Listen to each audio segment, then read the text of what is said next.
so it's 100% true. Ray Meach has a great point. We gotta get Ray on here.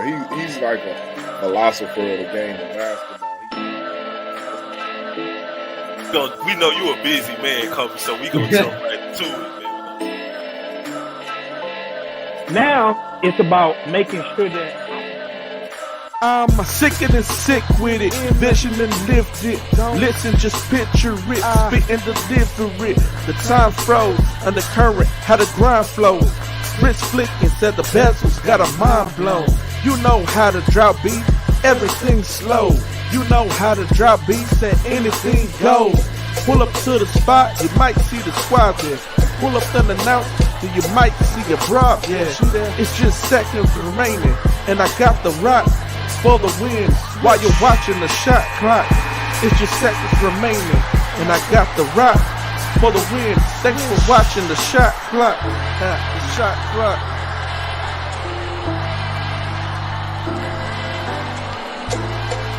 You catch the shot clock every Sunday from 7 p.m. to 9 p.m.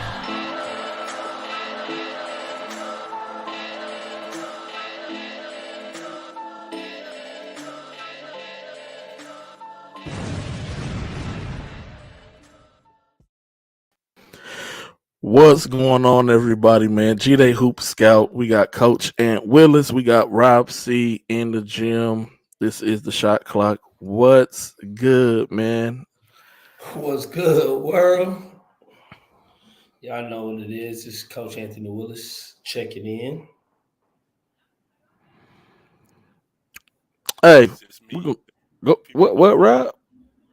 What? It's just me. The people already know me. They know. Oh, Lord. Oh my gosh. So, same way we started every week, man. How's everybody feeling? How was everybody's weekend? I guess I'll start. Fridays are still rough for me. Every Friday is. It's rough. So I have a lot of ups and downs on Fridays, but I still make the most out of it. My weekend was pretty solid. Took care of some business. So that felt good to be able to take care of business. And I swung by and checked out Ben Perkins and them camp that was going on. Got to see some middle school kids, and a couple of high school kids as well that I haven't really paid that much closer attention to. So it was good to be able to just stop through at that event as well. And then Sunday I went to church, and we here, man. Shot Clock, Season 3, Episode 2. And so that was my weekend, man. I would say my mental, about a 6-ish, but everything besides that's cool. How about whoever want to jump next, man? Go ahead. Hey, so you went out and you evaluated some kids today? I wasn't really evaluating. I just to support, man. And okay. You went to go watch some kids play. Yeah, I go support everybody. That's what's up, G-Day. But no, man, I had a good weekend. I was also at the camp this weekend, but I was actually working. Ben asked me to come out and work this weekend. Good camp, game. Phenom did a good camp. Some kids in the city. Again, it's always interesting to see all the young kids because you see kids from 3rd grade to 8th grade. So you get a chance to kind of see some kids early. And it's interesting for me because I like to be like, some kids be really good in 3rd, 4th, 5th grade, even 6th grade. But then when it gets to like high school, you want to know if those kids are still some of the top kids in their class. Are those kids still playing basketball? Did they go to football? Because a lot of kids their age play so many sports. So it's really interesting to see those kids. And the other thing is, man, it's just, no shots fired at anybody, but I need us to get better with teaching kids how to play basketball. I just feel like we have to do a better job with showing kids at an early age about spacing, how to move without the ball, and not just focus on just who's the best dribbler or from that standpoint, but really know how to play the game. Because, kids need to know how to play basketball much faster than what they're being taught, meaning, DHO, how to pass and cut, how to, set a proper down screen, just the basic fundamental stuff, you know what I'm saying? But overall, good camp, but my energy is good, feeling good. You know what I'm saying? Today is gonna be a good day for me. You know what I'm saying? So all good. Oh, Rob, man, what's up, man? Yeah, your turn, man. man, I killed myself this week because I worked probably 100 hours this whole week. But it was good though. Um, man, I want to know how my weekend went. It was great. Texas lost, so Damian King was crying. He didn't want to answer the phone. He was scared. I called him. He didn't want the smoke. He sent me the voicemail. They lost, like I said they was. Then we fast forward to today. I'm the only dude who got a football team on this show that got a dub. You feel me? Secondly, I'm beating the crap out of Jacoby in our fantasy football league, and they was Dre and G. They was doing all that rap capping about all 8 teams they drafted, and I got the highest scoring team in the whole league. And oh, by the way, That's the 1 Chargers got week. that dub, baby. Hold on, it's my turn to talk. I'm talking about my thank you. The Chargers got that dub, baby, and we ready for a little light skin on Thursday. All you people that be hyping up little Man, light Patrick skin, Mahomes hey, is finna don't say torch his y'all. name, cause we finna I'm kill saying his him. name. We Patrick finna Mahomes kill him. is going to He, torch if we look, the first of all, I ain't gonna Chargers. take too long to get our time because we supposed to be talking about basketball. But if y'all go look up the stats, he don't do nothing against us. You know who saved him against us? Tyreek Hill, who now resides in Miami. That Kelsey stuff ain't finna work against us, bro. And I'm eating big on G-Day next weekend after we smacked them on Thursday. And I stamped it. And the Saints got lucky today, too, and won by 1 point. But nah, and I missed y'all, too, man. My birthday in 2 days. So did Alabama get lucky with beating Texas? They won by 1 point, Oh, right? oh, definitely. It was first of all, that was a safety that they called the penalty. But it don't matter, though. Oh, yeah, I had a couple of, it don't matter, though. Man, I Jacob, just you want asked you. no, I'm talking to Jacob. Jacob, you want to bet on that Oh, game? You want to bet on that? You want to bet on the Chiefs too? Let me know. Y'all see the y'all see the blue on the. Y'all, come on, man. Stop playing, man. Stop playing, man. Oh, by the way, I tweeted out something the other day that got spun into something else, right? I meant what I said on the tweet too. I ain't taking it back. But a wise man told me to stop giving flame to a fire. So that's gonna be my last time saying that person's name in public. But I meant what I said on the tweet. It ain't no disrespect. I'm not taking away nothing that the man has done over the last 35 years. I respect the history of the game and how the culture was built in the city. But at the same time, we need to give reverence and respect for the people who actively pushing the culture right now. And one of them is my brother that resides on this show, and another one is my somebody that I call my friend and an associate in the community, which is Archie. We need to get them people their flowers, man.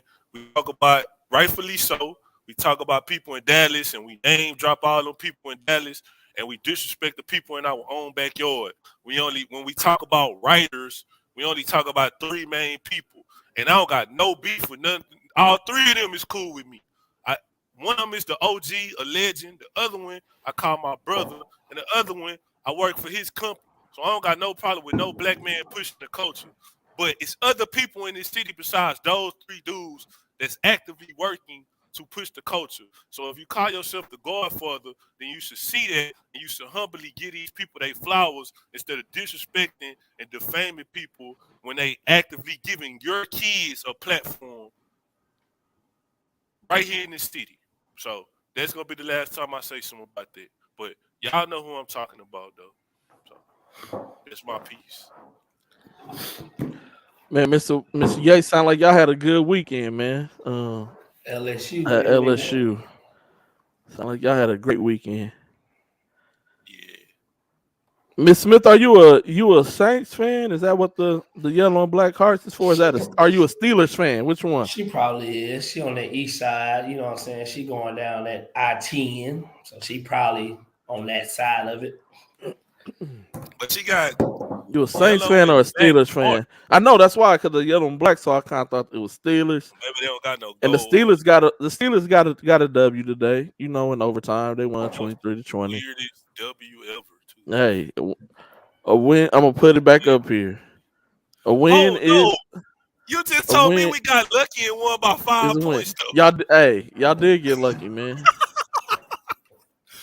Oh man. Y'all did get. My bad, Miss Smith. She said, "Who that should have let you know." My bad. My bad, man. Jacoby said, "Sounds like a good woman to him because she's a Saints fan." But hey, Saints got the win, right? Beat the Falcons.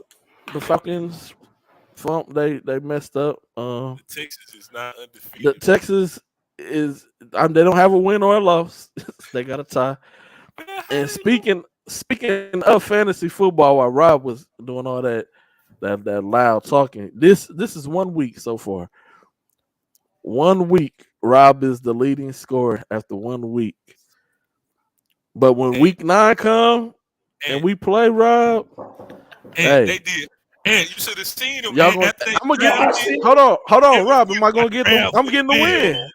My draft with Will. My draft did go well because I'm still If gonna I get was the playing, W.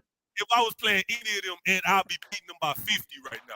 But Anybody in the league. hey, by the time I see you, we're gonna be 8-0. I don't know what y'all gonna be. Just know that.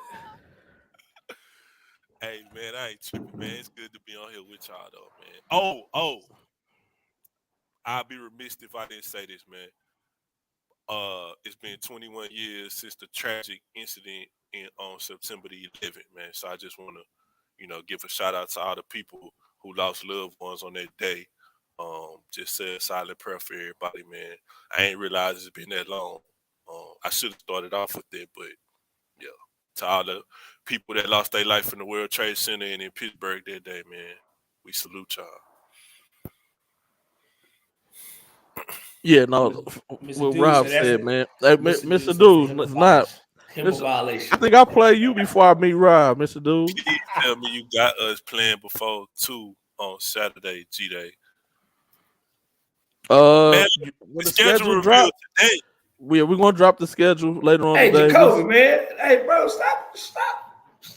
Just What? Everybody cheating. can't play It's a before 2 Saturday. o'clock, man. Yeah, almost every team requested early games, and so it's gonna be tough. Um, Almost every I, team requested to play before 1 o'clock. I'll say Yeah. that. What's People going on, trying to Coach D, man? people trying to keep their Saturdays going. I mean, but it's if you do play at 2, Jacoby, you'll play at 2 and 4, and then you'll be done by 5. So I mean, that's still I don't know where you stay, but that still gives you ample time to go home and shower up and and hit the streets, hit the club, whatever you got going on that Saturday. Man, I'm not trying to stop nobody Saturday, but I do want us to have a good event. Um, that's all. He in Pearland. Also, straight down 45, man. It shouldn't take you that long. That's the benefit of this year. Right for 45 in the Beltway. So it shouldn't take you that long to get down there. Uh, yeah, man. Thank you, man. We appreciate you guys for participating in our event. Yeah, Um, for sure. Everybody, all the teams as that well went. for all the teams, man. Big We're gonna facts. talk about that later on in the show. We're gonna get to that, man. Just trying to give some time. Supposed to have a guest come on. If they don't come on, show go on. We'll talk about something totally different. Um, but yeah, we got an ad coming up anyway at 7:15. Run our first advertisement. Just want to put this plug out there once again. If you need a ad run, commercial ad, whatever it is, be sure to contact us. You can contact me on Twitter, GA Hoop Scout, Bossel Hard on Twitter, Facebook, Instagram. It's all the same. GA Hoop Scout on Instagram. Just leave me a message. I'll go over pricing details. It's not that expensive, and it's for a quarter. And you'll get 9,000 views. And what I was gonna do, what I should have did, I'm gonna send it to y'all. Just put up the numbers from the show from the last quarter that went from Facebook, YouTube, Twitter with the live plays, and then also all the replays of the show, and it's over 11,000 views. So that was just in a quarter time, and so I just always say 9,000, but it'll be more than 9,000 views of commercial time. So that could be really big. If anybody's looking to run any type of advertisement, no matter what type of business that you do, we just want to be there so that we can push out your product to everybody else, so that people can know what it is that's going on in the community. Ball So Hard presents its third annual preseason jam that will take place on September 17th at the ULH Event Center. We have 24 teams participating, and each team will play in 2 games. Tip-off begins at 9 a.m. The final set of games will start at 4 p.m. Teams from all over Greater Houston in various affiliations and classifications will be playing. Be sure to pull up and catch some early preseason high school basketball action this Saturday, September 17th. Yes, this Saturday, September 17th at the ULH Event Center. To see the schedule, visit bshscouting.com. That's bshscouting.com. Once again, it's bshscouting.com.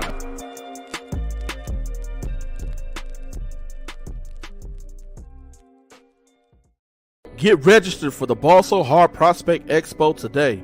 This high school combine for high school players will allow you to build up a prospect profile for collegiate coaches' eyes only, as well as eliminate excuse of how good indeed you truly are, as the class of 2023, 24, 25, and 26 will all be going at it all at the same time in their 2 games of evaluation. Use this as a building tool to get better.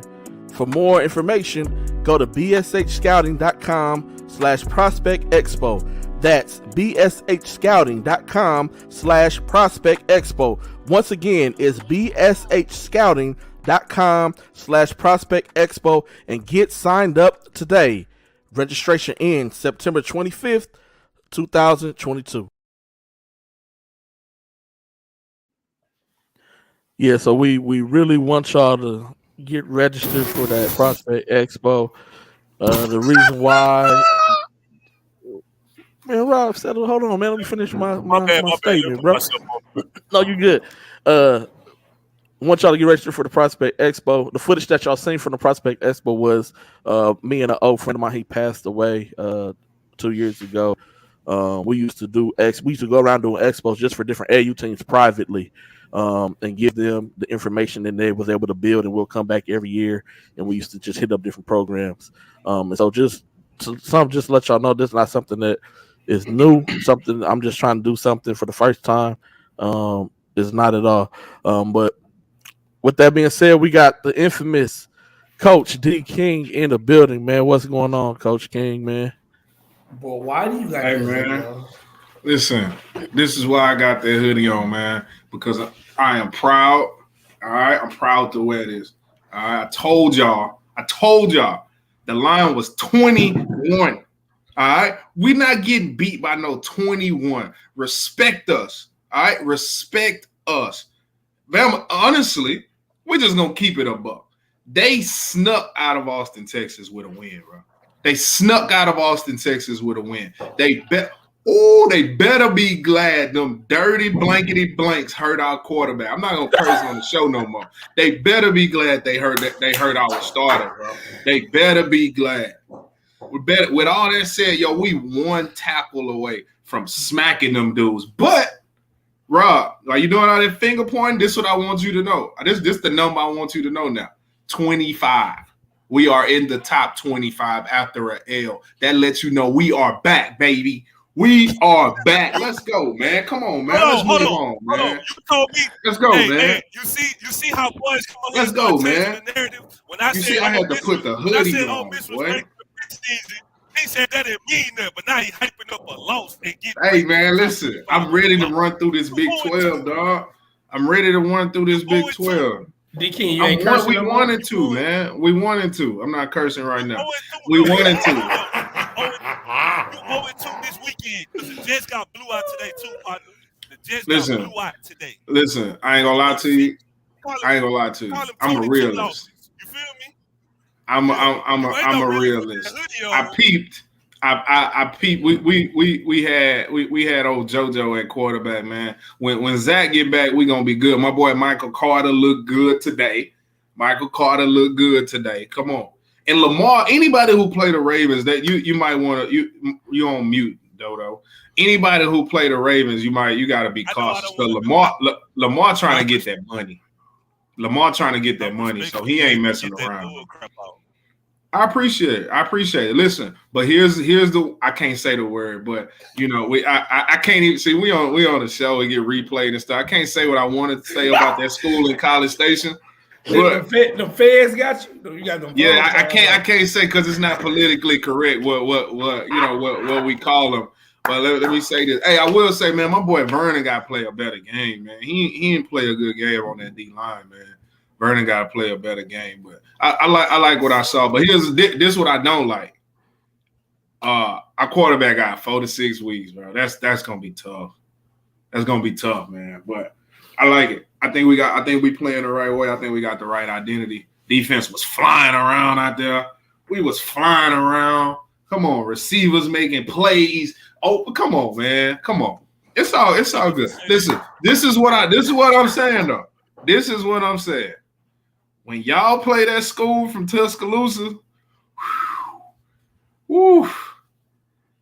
they gonna put up 70 on y'all. Y'all talking about they gonna put up 50. Gidry hit me, man. They gonna score 60 points on y'all. The spread -20. Man, we ain't losing by no 20, bro. We ain't no suckers. Did you win or did you lose? I don't want to hear. We lose. Okay, let's move. We lose. All that moral victory and take one on we the lost. We lost. And you will probably lose to UTSA next week because that's your MO. That's what you do. You show up against Alabama and then UTSA will smack you next week. And then you go duck the smoke. That's one thing about me. When I lose, I don't duck no smoke. I'm answering all phone calls. I respond back on Twitter. I didn't want to talk to you, bro. I was drinking a Bahama Mama, just getting myself back together. And they was giving them jackets out for free on the corner. With a bottle of no, water. They was giving them this a OG Longhorns jacket from back in the day. I got this from somebody who was there. But this is when y'all was good. Wow. Wow. Oh, this young. 05. No, Kobe. Wow. 2010. Wow. Listen, man. Listen. My Uncle Hove said, even in defeat, there's a valuable lesson learned. All right? So it evens out to me. All right. But and then he backdoored and said, when the grass is cut, the snakes will show. All right. So. All right. I got you. We're gonna interrupt this real quick because my guest has arrived, and so we're gonna run a quick ad. Real quick. We're gonna run a quick ad real quick, and we're gonna get right into it. Ball So Hard presents its 3rd annual preseason jam that will take place on September 17th at the ULH Event Center. We have 24 teams participating, and each team will play in 2 games. Tip-off begins at 9 a.m. The final set of games will start at 4 p.m. Teams from all over Greater Houston in various affiliations and classifications will be playing. Be sure to pull up and catch some early preseason high school basketball action this Saturday, September 17th. Yes, this Saturday, September 17th at the ULH Event Center. To see the schedule, visit bshscouting.com. That's bshscouting.com. Once again, it's bshscouting.com.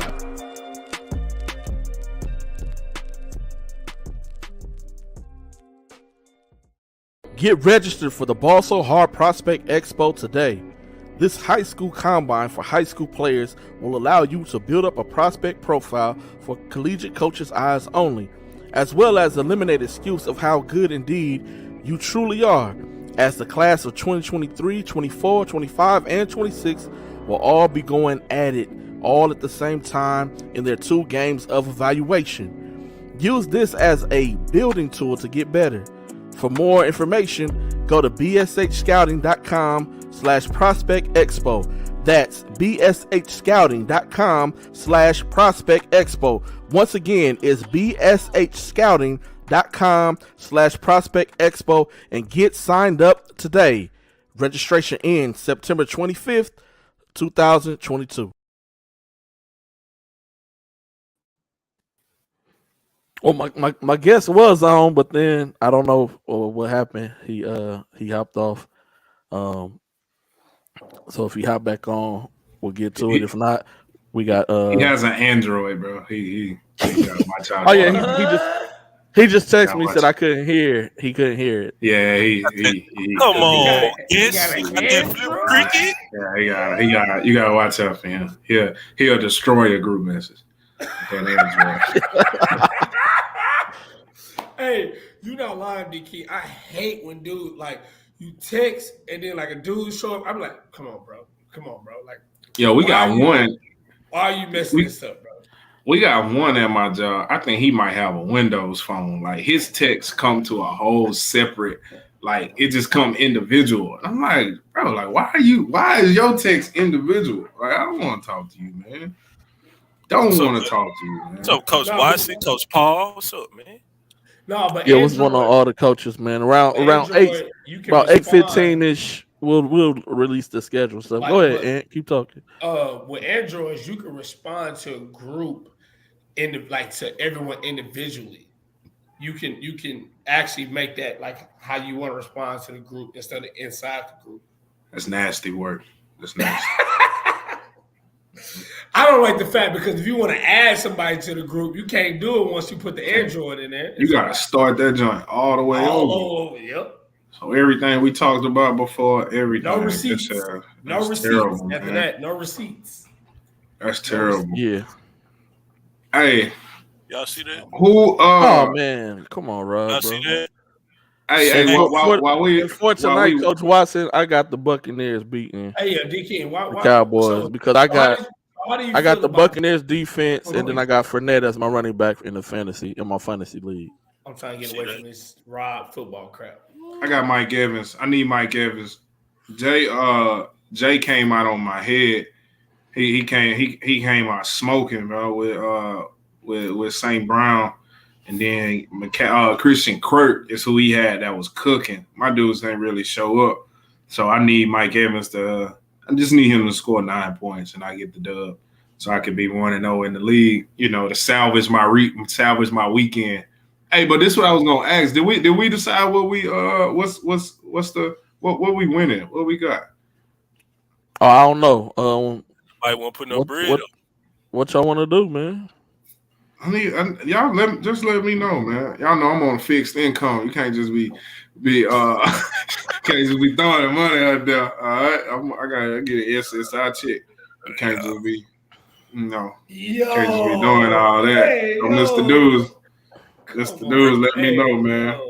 Real fans got their team on their wallet, man. So y'all just let me know what y'all want. Oh, you are pathetic, bro. Y'all just let me know what y'all want. Oh, you! Oh my God! DK, I just know one. Oh yeah, So I have a question for you. I know you want to talk about it. So what is your feelings about the 2024 rankings? We talking about that now. We talking about it later. We're gonna talk about that later, man. We're gonna talk about. Okay, that later. I just want to make sure because I had something I really wanted to talk about on there. I seen something that was. I don't know. I got a solution. Well, it's not a solution, but I got something I think will help. I think how it should be. I also kind of have a little understanding after looking. Little Rob got kicked off. I ain't playing on the work Wi-Fi. Sucker.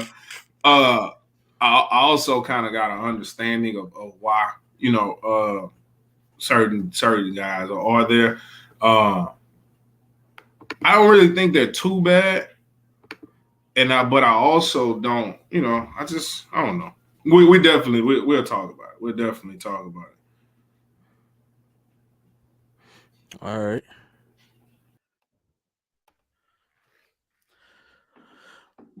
Lo, what's going on, Lo, man?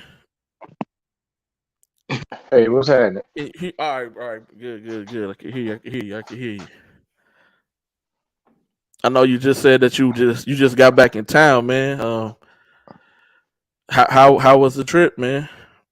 Oh, it was good. It was good. I enjoyed it, man. Went out to ACC country, I guess, Pittsburgh. Yeah. And University of Pitt, and it was good, man. Had a great time. Enjoyed a really good football game between them and Tennessee, and it was good, man. We enjoyed it. Yeah, no, I'm glad you guys enjoyed it, man. Lo, man, we respect each other, and I love how you'll walk up to me in the gym, like, G, let me holler at you, man, and you'll speak on your mind, like don't hold no. You just let it be known. Hey, this is what I think. Blah blah blah, and it's cool. And so we have that respect there, and I respect you for that and everything that you have done in the basketball community with all the kids that you've helped go through college. You know, kids who came through your program, who went pro, and all that. You put out a tweet that I really want to talk about, Lo. And you're saying that you were talking about how evaluators, you know, they can't cover the teams, just one team, you know, but if they're video guys, that's cool. And we need more evaluators. And I agree with you. We do need more evaluators. But can you kind of explain to us, like, what you mean by if you are an are you saying you got to choose between being an evaluator and being a video guy, or are you just saying like, No, you okay, don't have to choose between the two. I do believe that you can be a video guy and know how to evaluate talent also. I do okay, believe that. I believe, but my thought was is if it comes down to someone talking about more guys who are real evaluators, that mean like if you're evaluating, that means some people say, well, you have access to rank kids or something like that. right? And if you are an evaluator who wants to rank kids, then you can't just be with one team. You can't do it. It's not possible. So you're saying it's impossible to be evaluator, even if if someone pays you because you do film to evaluate everybody equally. I think so. You can't if somebody you take any number of guys that have done a great job this summer, including yourself, with various teams and this organization. But if you got a guy that's a video, I could take a guy that started out. I'll use him since he's not in wouldn't be in the topic. But you take Maurice Elrod, right? High school hopefuls. He followed Texas Pro for a whole year, and he understood basketball. He would talk to us about different things that we did, and he would show us on film, right? But when it came down to him wanting to have he couldn't do a ranking service because he couldn't evaluate guys on other platforms who played outside of Nike, who played on Adidas, Under Armour, and just independent. He couldn't do it. Why? Because he was with us the whole time. So you can't make a fair assessment on them other dudes. You know what I'm saying?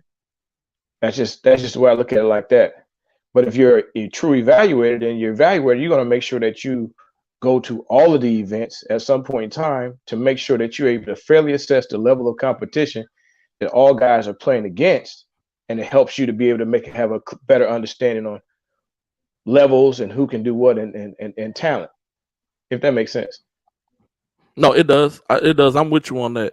But in the day of age of synergy, stuff like that. So if we're watching synergy, are you saying that's a bad way to evaluate? Is through film, or they need to be there in person? Is being in person better than watching just the film? Because in this day and age, it seems like everybody, the top guys all the way down, they're dependent more so on watching the film than necessarily being there in person. I think I think film is a backup to what you've already saw. Okay. With your own eyes. To me, film is the backup and the replay to what you've already saw in your eyes to validate some things that you saw personally. I think film is good to get an assessment on somebody before you see them live, or to get an assessment on someone that somebody talked about so you can see what to expect when you see them. But to go in and say, okay, I'm just going to watch this and evaluate them off of what I see here, nah, that's not good. Because there's so many things that are being said off of the film that's in a live game that you don't understand why certain things are happening in that game itself. For example, like you might hear the opposing coach on the other team saying, double on the catch. Okay, so now when he catches that ball, you know what I'm saying, or they don't throw him the ball because they know you're gonna get doubled. You might be looking at the film, they ain't even throwing the ball. Well, you didn't see why they didn't throw him the ball. You know what I'm saying? You didn't hear why. So it's nothing like having a live atmosphere to be able to make a fair assessment on talent and what guys can and cannot do, and to be able to make a fair comparisons. Okay. But again, that's just my, it's just my. Right. Yeah. No. We just talking, just chopping up. Have a question from one of the viewers. They're just saying. So what if that team is playing like we'll use like a buff event, who want the smoke, where this team may be playing against other teams that aren't on that same circuit, can you still have that same fair assessment or no? Because EYBL is EYBL. Like you can't. It's hard to say. We'll say the hoops. The hoops play Joe Blow when they go play the Wrens or they playing somebody of that caliber, Mocan or anybody like that team. Why not? That's a totally different set of evaluation because totally different set of guys, totally different skill set. Totally different level. And so he's just saying, like, so what if they're playing? What if this team is going around playing everyone, and they're competing with them, not necessarily getting blown out, but they're competing with them? Is it fair to say no? You still need to distance yourself from just the one organization. I think that if you take somebody you're talking about a team that's going around just playing everybody, right? Yeah, that's what he's mentioning. A team that's just playing everybody. You could be a team that's playing everybody and evaluate them, but if that's the case, then obviously that means you pretty much got to see that team a whole lot as well. You know what I mean? I mean that means you're missing something to somebody else. And I'm not discrediting that. You're not saying that you can't do that, because a lot of the independent teams are really, really good and have some really good players on them. You know what I mean? Really good players on them. It's like 3D. You know what I'm saying? Yeah. They were really good as well. So I think that you just have to, in order to be able to fairly assess this thing, you got to be able to see all the local teams on various shoe circuits, whether in Houston or Dallas or anywhere else. And you got to be able to see the independent teams. So you got to take time to see these guys on multiple platforms on multiple weekends and see them against the best of the best. If you're not doing that, then it's hard. I'm okay with, it's just my opinion. It's hard for me to take people serious like that, but somebody else might be able to take you serious. And I don't have a problem with that if they do that, but I'm going to sit back and say, like, it's just, nobody can sit back and say, you want to see, bottom line is you want to see guys play against who other people say are the best. And if you're not playing against them, if they're not playing against them type of dudes, then you just can't, and if they're not making an impact. Now, if somebody was playing an independent circuit or playing on another circuit and they averaging 25, okay, now some things make sense. You know what I mean? But right. if they're not averaging that type of stuff, like, you can't say they're better than another guy on another circuit if you just following this group all the time, if that makes sense. I got my shirt messed up. I don't like the way that's looking. Yeah, that's just my thoughts. And you can't evaluate them. Probably about 4 or 5 months ago, somebody said, Hicks told me about certain guys who he has evaluating his guys. You know what I'm saying? Who helps him to evaluate on the talent. I had no problem with that. But then at the end of the day, I said the same thing to him. Like, how's that? You can't do that. That doesn't make sense. You know what I'm saying? Because if people are only going, or then we talked about different groups, like some people would stay with one group, this other person would stay with that group, this person stay with that group, or like that doesn't add up. At some point in time, if it's those guys need to switch groups themselves, musical chairs, and say, okay, I'm gonna evaluate your weekend, and then I'm gonna you take my weekend with these other group. You tell me what you think. Now that's better. That's a better assessment. You know what I'm saying? But so you basically answering Archie's question, which was the next question, when he was saying if you have guys who are on different circuits, so you should switch if you have that capabilities. Yeah. If you have guys who are working on multiple circuits, everybody should switch so everybody can get different eyes. And that kind of goes with kind of like the college coaches when they come out during the live period. They just don't necessarily stay at one event. They're going to go around because we have to all be able to come back together and all see for ourselves. Well, the coaches will go to one event only if they locked into one certain if they player. Locked into one, if they locked into one guy, they there. But yes. But as far as like evaluating, if you really consider yourself a true evaluator, I mean that's cool. Not I can say that. I say that back. You can be a true evaluator and just be with one team. You can be. You know what I'm saying? But if you want to be somebody who decides to say, okay, I'm gonna help put a number in front of somebody's name, you can't do it being with one team. You just can't. It's just you're making yourself look bad, and you're gonna hurt the kids who you might say this kid might be at this level, but really he's not. You might say this kid is not at this level, but really he is. You know what I'm saying? You can't do that. You got to be able to. there's some responsibility that goes with that, and that means that you got to really be able to see all these kids play. And if you can't see all these kids play, then you can't fairly assess and be able to put a number in front of anybody's name. And like I said, unless it's a consensus, everybody in the country saying like this is that dude, and he averaging 20 something regardless of what circuit he's on or wherever he's at, or who he plays independently or not, he killing it. Other than that, it's hard. You can't do that. And I couldn't do it. Like somebody asked me, what do you think about this kid? Man, I ain't seen enough of him. I'm gonna be honest with you. I haven't seen enough of him. And if I say that, I mean it. Like that doesn't mean like I gotta lie. No, I ain't seen enough of him. So therefore I can't put something to him, but I reserve the right to sit back and check him out. I'll go watch him about 3 times and check him out and then give you my assessment. If that's cool, cool. Other than that, I can't do it. No, I respect that, Lo. Like I said, just want to bring you on just so that you can kind of elaborate more on what it is.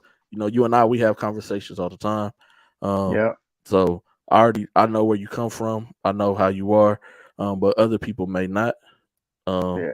And so just want to be able to give you the chance to, you know, for people who don't know who Marlon Lowe is and what he's done and the opinion that you have, so that other people can hear and maybe understand a little bit better from where you're coming from. Mm-hmm. No, I got you, and I appreciate it. I'm always open, man. I love to hear conversations. I love to share basketball. Like D King was with us a lot during the summertime. D King listened to me talk one time. He said, I agree with you on this. And then he said, Lo, I don't agree with you on that. You know what I said? I said, I can respect that, D King. I don't have a problem with that. I mean, you know what that means? Like, as men, you have to be able to have a conversation. And I was okay with him saying that he didn't agree with me on something. Like, I have no ego with that. Like, so I'm sitting back, I'm going to watch him, see what he does. And it's not to throw anything up in his face. So I say, okay, he didn't agree with this. Let me look and see how he handles that. And I'm cool with that. I hope, and he handled some things really great. I was like, oh, I get it. I dig it. You know what I'm saying? It's not the fact that I've been in this game a lot more than anybody else. It's the simple fact that men have to have opportunity to talk about things, agree and disagree, and you have to be able to move forward without having any animosity towards each other. Like, I was cool when King said those things, you know what I'm saying? But I think that he probably saw some different things that I was talking about as well, and be like, yo, okay, I get what Lo was talking about. That makes sense. You know what I'm saying? So no, that's I like to do that. I got you. And just this final thing, like Arch was saying, he was saying he can't be mad at, you know, what you're saying. He said that he felt like he made up for covering the one team because he was in the gym so much and got to watch other teams play, not just that one team as well. That kind of helped him. Who said his that? Evaluation. Archie. That's what Archie's saying. I put it at the screen at the bottom. He's saying since he was at the events, and I do the same thing. So, you know, I am a for hire camera. At the events, you mean like when he was with like with the shoe company team? He was with, like, so with like Takeover. He was with Takeover. He would stay, and I do the same thing. And I watch other teams play. Like it could be people who are not even from Texas, no matter where they're from. I just sit there. I'm in the gym all day long, and then when I'm not with, like I was with Team Temple. Then when I'm not with Team Temple, then I'm going to other tournaments on the weekends that they're off to watch as many kids as possible. And so he's just saying that he felt like him being able to watch other teams kind of helped his evaluation to where he wasn't just looking at only the Houston kids alone. No, I agree with that. I don't have a problem with that. But at the same time, I say this: you can't, if you on one circuit the whole time. Okay, I'll take Gary. Gary was with us with the hoops, right? Yep. Gary can't get. This is my opinion. Gary can't evaluate or put a number in front of somebody else if you hadn't been there. Gary's seen the best in the country, absolute the best. There's no question about what circuit is the best. You know what I'm saying? At one point in time, Adidas was like really hand in hand with that. But there's no question about it. So even though Gary saw the best of the best, you can't sit back and necessarily say this guy is better than this guy and he's on a different circuit because you ain't seen him. Now you can guess because you are seeing the creme de la creme, yeah. But it's the same and vice versa. If you're not watching the creme de la creme, then you can't sit back and say somebody at this level where you watching is better than somebody at the highest, at the grand of all grands. You know what I'm saying? At the highest level, you can't say that. You know what I'm saying? Unless this dude is, and nobody from Houston averaged 20 points a game on Under Armour Adidas or anything, or even independently, that I know of. You know what I'm saying? Well, Yuri might beg to differ. You know what I'm saying? But if that's the case, you can't. Like, I didn't see a lot of these dudes with Nike. Like, you got to come see that. And if you ain't seeing that, then you can't sit back and say these dudes are better. It just doesn't work like that. That's to me. You got to be able to get out and see all of these circuits if you're going to be able to make a fair assessment and evaluation to help put a number in front of somebody's name and sit back and say, I think this kid is better than that kid. That's just what it is. That's just my my opinion. But I get what Archie's saying, but I think that you got to be able to get out. You can't just sit back and say, I'm going to watch Under Armour all day, all week for these next 3 months. And I'm not just going to look at the defenders. I'm going to go look at these other teams as well. Team Rio, Illinois Wolves, like all the other teams. Yeah, because think about it. I think we in Buff's event, we smacked one of the best teams up there for Adidas or Under Armour. You know what I'm saying? And then excuse me, then we wound up losing to one. Then one of the teams I think they won it said we beat them too. So it's like, what does that mean? The teams in Houston, whether TakeOver, whatever, they didn't beat them teams. So then we playing best teams in the country, we beat them. So it's like, you would think somebody else would get an edge, but even that, I would sit back and say, you got to be able to make a fair assessment. You got to see everybody. Otherwise, you can't. I would say you can't put your name. You can't sign your name across something and say somebody's better than somebody else if you ain't seen them play. Not as far as putting a number to their name that people will. If some people value that number, you know what I'm saying? Mm-hmm. But again, that's just. I hope that makes sense. But it just like you got to get out and you got to be able to see all of these different guys around the country, around the city, in their most competitive environments, and see what they do in those most competitive environments. Because what they do in those most competitive environments tells you who they are, tells you what they're gonna be. If a dude is not killing it on the most competitive environment, but then he comes back and he's gonna do really good in high school, you miss me with that. That ain't how it works. You know what I'm saying? That ain't how it works. If you're going to kill in high school, then I expect you to kill on that same competitive, even harder competitive environment. And if you're not doing that, I can't give you the nod. Like, it just don't work like that. That's hoping somebody do it. And then, you know what I'm saying? Sometimes, the people that you with or the group that you with, it can play a factor into obviously who you going to put a number in front of as well.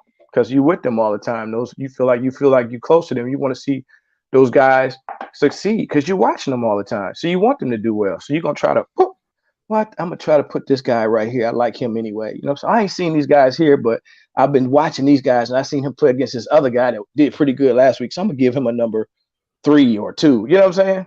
Doesn't work like that. Not if you're evaluating for those purposes. No, that's true. And then before we go, Brooks just chimed in. He said that all summer teams ain't set up, for the kids' individual success. And he said that like Blow knows this already. And I would agree with that. Every team's not set up, for just one kid to be individually successful. Because if we just set it up for one kid to be successful, we may not reach that end goal in the Nike of a Peach Jam. If we just doing one kid, and we seen that. With Arizona Family, when they had Marvin Bagley, when it was set up for one kid to be successful and they didn't win a single game and they still got pushed to Peach Jam and then still didn't win a game because it was just set up off of one kid. I get that, understand that. Yeah, I wish Brooks could elaborate a little bit more, but you right on that part but the thing about it is, even though Marvin, that team with Bagley and them was set up for him, you got a chance to see what he did. Against the best all the time, even if they lost, you got a chance to say, well, you know what? That's a bad boy. Like, he's doing that. He's hitting 20 something a game. Like, you know what I'm saying? Even though the rest of the team wasn't that good. I mean, it's the same thing with what's his name? Imani Bates. You know what I'm saying? His team wasn't very good either. You know what I'm saying? I mean that's a whole nother topic in itself, but it was that team wasn't set up. It was pretty much set up for him regardless of what other people did as well. But most of these teams around here, if it's not really anybody here that I think in this city that a team can just strictly be set up for individually, but I think that it has to be done whereas we make sure that the kids are put in a good situation for collectively they can get as much success as they can have. After we have the team, we have the teams, we have the talent that can do that. But it's a lot of pulling, and kids aren't getting the most out of it. And when you do that right there, many kids wind up settling just for the highest offer that they have. And hell, most of them gonna sit down for the first 2 years because they just didn't want to be able to take a lesser school, and so that they could play and develop. So a lot of kids are gonna sit down because they gonna just want to take the highest level. And you ain't proved yourself against them dudes. Like, you know what I'm saying? Like, if you going to the Big Ten, you need to be competing against dudes that's really in the Big Ten or gonna make some noise in the Big Ten, or the Pac-12, or the ACC, the Big 12. SEC. So you got to be able to make some noise. If you're not making noise consistently against dudes that are going to them conferences, I can't sign off on that. That's just me. I mean, and you ain't got to score. If you can get that many 8, 12, 14, 16 rebounds a game against kids that playing in them conferences, I can sign off on that. If you can make that type of assist, make to run a team and show that you can run a team at them high levels, I can sign off on that. If you can't rebound, and if you're not running a team like that, then guess what? You gotta be able to put that thing in the bucket. And if you ain't getting buckets like that against dudes like that, I can't sign off on that. Defense is mandatory at all levels. So I mean, I would think that you got to be able to do that, but you got to be able to, you know what I'm saying? You got to be able to do that, man. That's just my opinion on it. But I think I kind of know what translates. I've seen it for a while. And so I don't really think I'm guessing, but again, it's just an opinion, and everybody, I'll move out the way so that the next people can come in and do their thing, but with evaluating, but I try to keep it a buck. I tell people that. Yeah. Once again, Low, man, appreciate you for coming on, being able to, willing to share your thoughts. And like I said earlier on, never shy, never ducking anything conversation wise.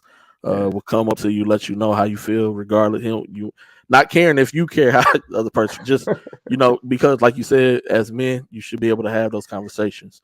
And so, with that I'm not gonna do build it. Our respect for one another. Absolutely, and I'm not gonna do it in front of nobody. I don't go just pull somebody. I'm not gonna do it in front of nobody. It's talking.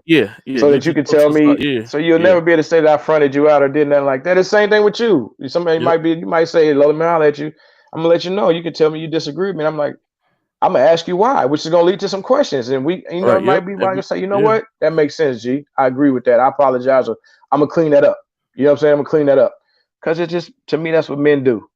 That's what men are supposed to do. So if you don't do that, then hopefully you might start, not meaning you, but any listeners, hopefully you start, doing things like that. So I appreciate the time, man. Anytime I can, anytime I come on and share some, spend some time with you all to listen, because I was listening to D King and Rob talk about they losing, so it was good, man. So I enjoyed that.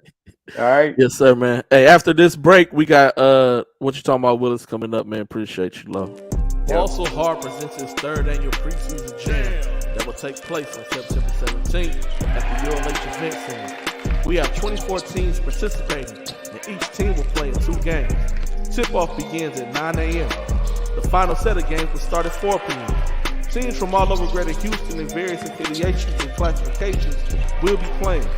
Be sure to pull up and catch some early preseason high school basketball action this Saturday, September 17th. Yes, this Saturday, September 17th at the ULH Event Center. To see the schedule, visit bsascouting.com. That's bsascouting.com. Once again, it's bsascouting.com.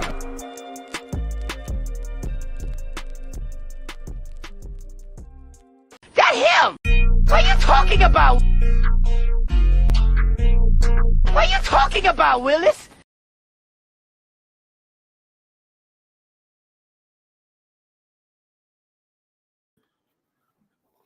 G-Day, we can't go yet. She doesn't have a link yet. So check and see if you sent the link out.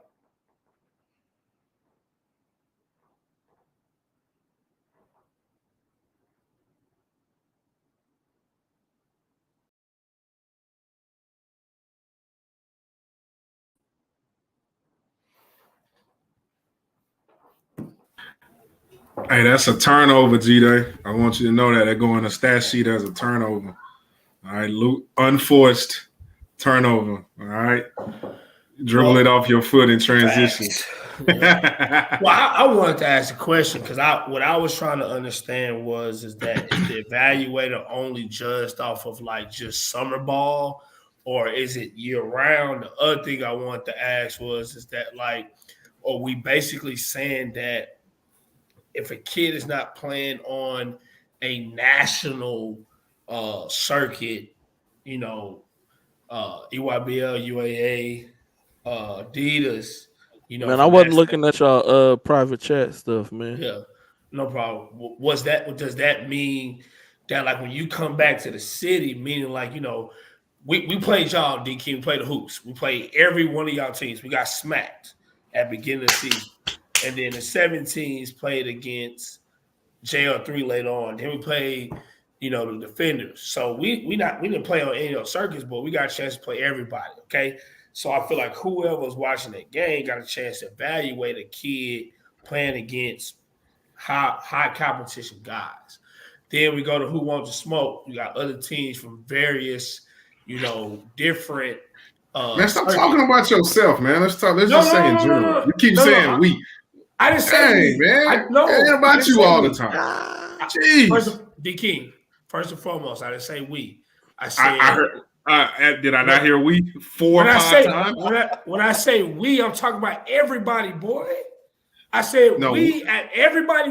We, you. The definition of we isn't everybody. The definition of we is something Monica's you are already part on here. of. What are you talking about? Bro, this is what I'm trying I feel you though.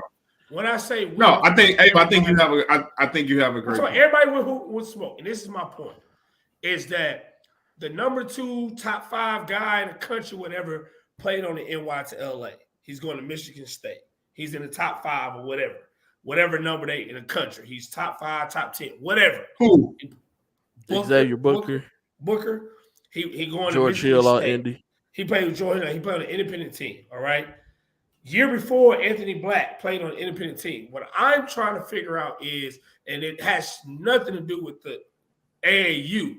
What I'm saying is that is evaluating only about like judging during the summer, or is it school? Because when we start talking about the city, you got to watch kids all year, school ball, AAU, whatever, preseason, whatever, because you change your rankings 4 times out of the year at different parts of the year that go through the school season, through preseason, through AAU as well.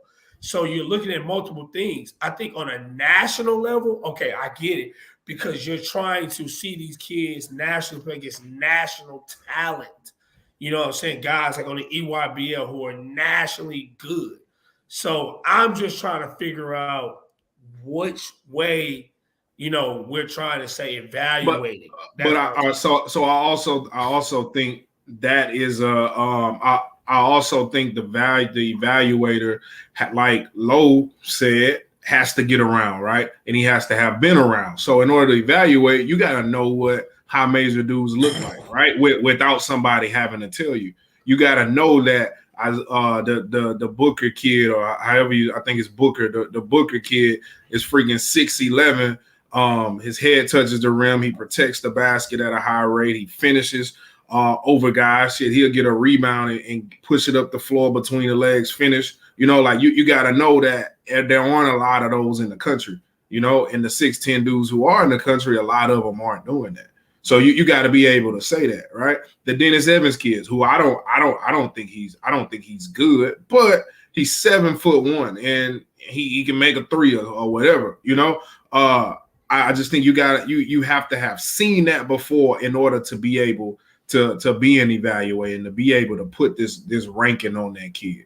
That's what I think. So you said nationally then, correct? Yeah, I mean you can't you can't only see Texas basketball, right? Year round. You can't only see Texas basketball and be able to put a national and be able to say, hey, this kid should be ranked in there. You know what I'm saying? Correct. But I'm talking about so if you're just ranking locally kids, just Houston. That's what I'm saying. Like I agree with you when you say nationally. You can't do no national rankings if you ain't never seen no national players. You can't say this guy is nationally better than this guy if you ain't never seen no. I agree with that. What I'm talking about, some evaluation has to do with the city, some evaluation has to do with the state, some evaluation has to do with national. And I think that's the difference. So that's what I was just trying to figure out. Because what he said when it comes to nationally, I 100% agree with it. Because but that wasn't what that person was talking about. Well, but I'm talking about. I agree with what Lo said. Bro, move the mic from your mouth. You loud. Yeah. Oh, you want me to talk in a woman voice? Okay, I'm sorry. Let me tuck my bass. No, just don't.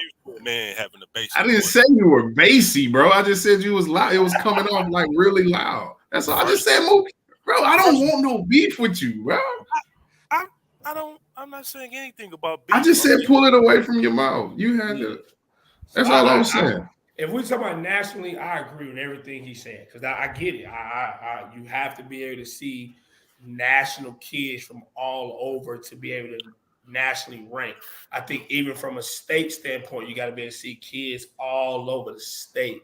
So I get that. So that's all I was trying to get an understanding of is what were we talking about when we said evaluation, or we just talking about locally in Houston, because that's what I think Rob tweet was about.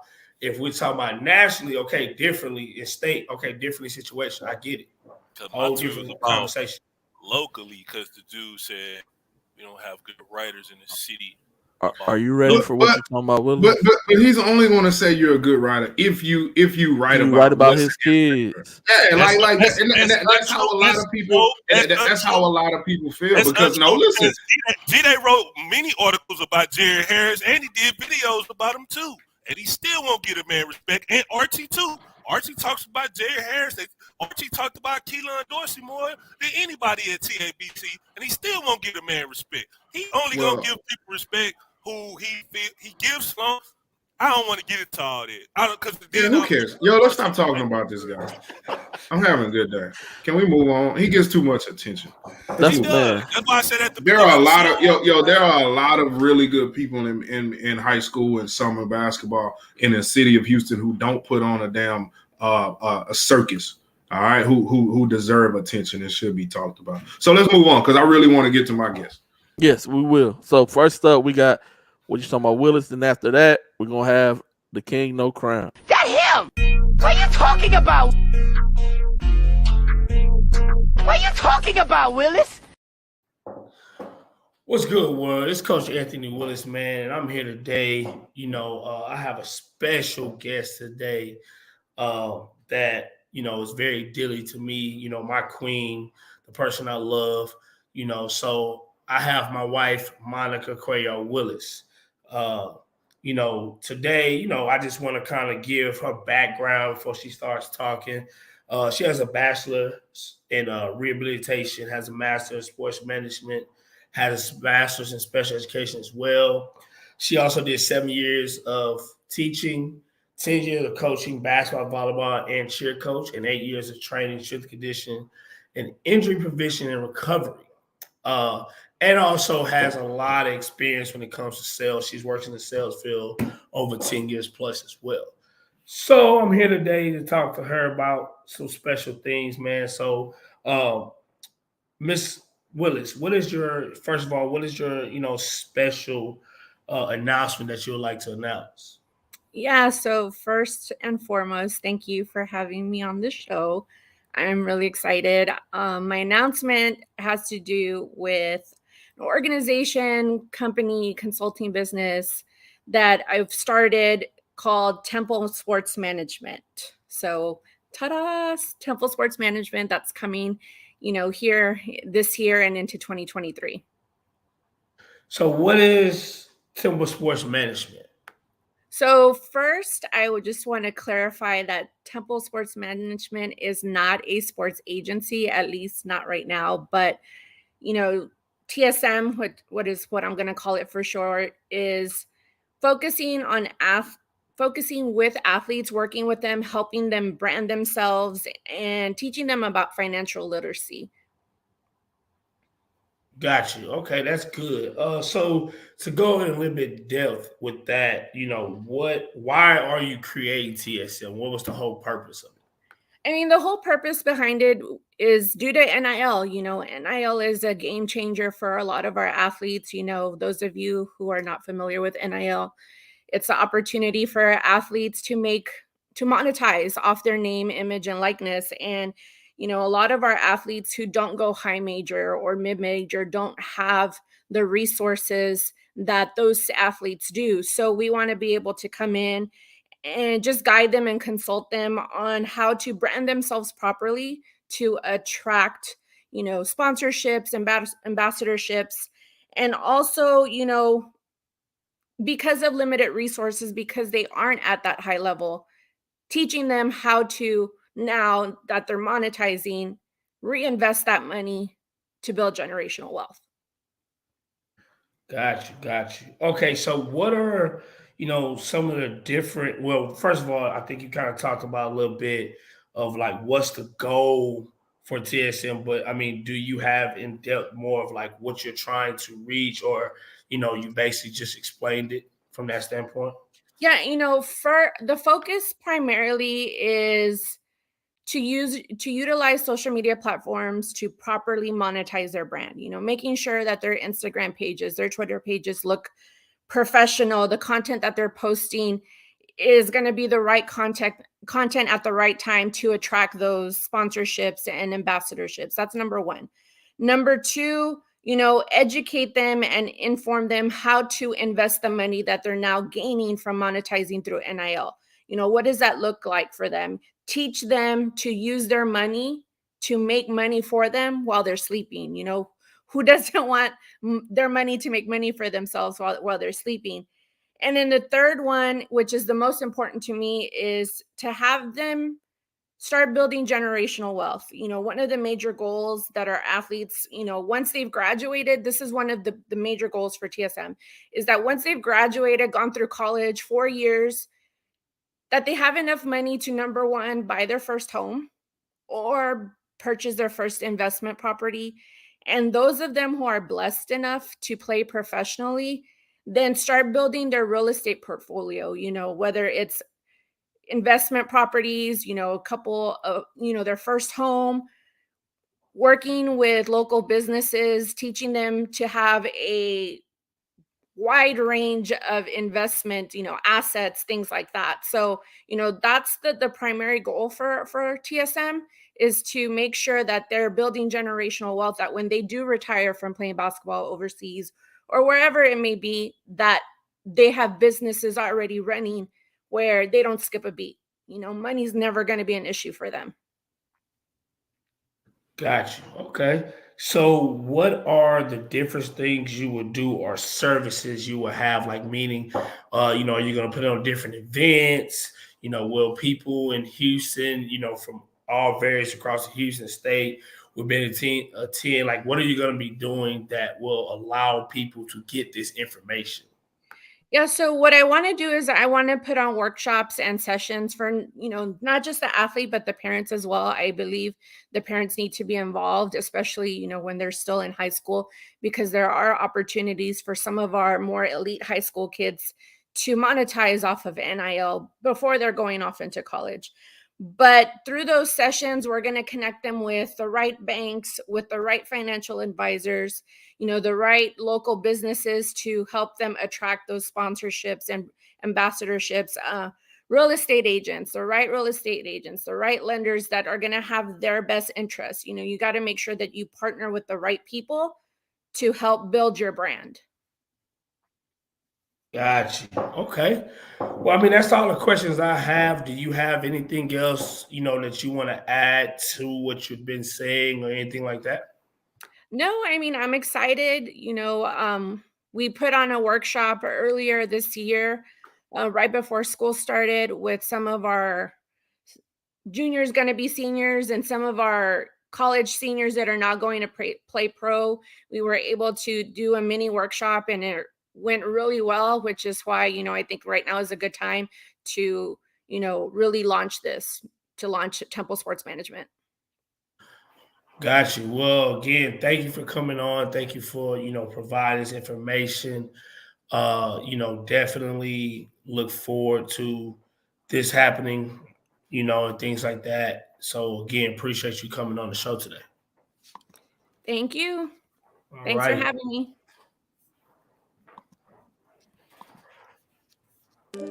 Ball So Hard presents its third annual preseason jam that will take place on September 17th at the ULH Event Center. We have 24 teams participating, and each team will play in 2 games. Tip-off begins at 9 a.m.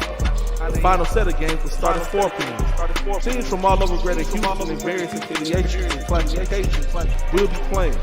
Be sure to pull up and catch some early preseason high school basketball action this Saturday, September 17th. Yes, this Saturday, September 17th at the ULH Event Center. To see the schedule, visit bshscouting.com.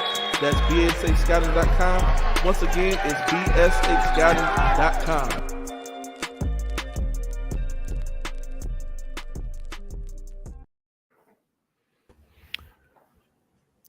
Does anybody have any questions? Because they said I fumbled it last time.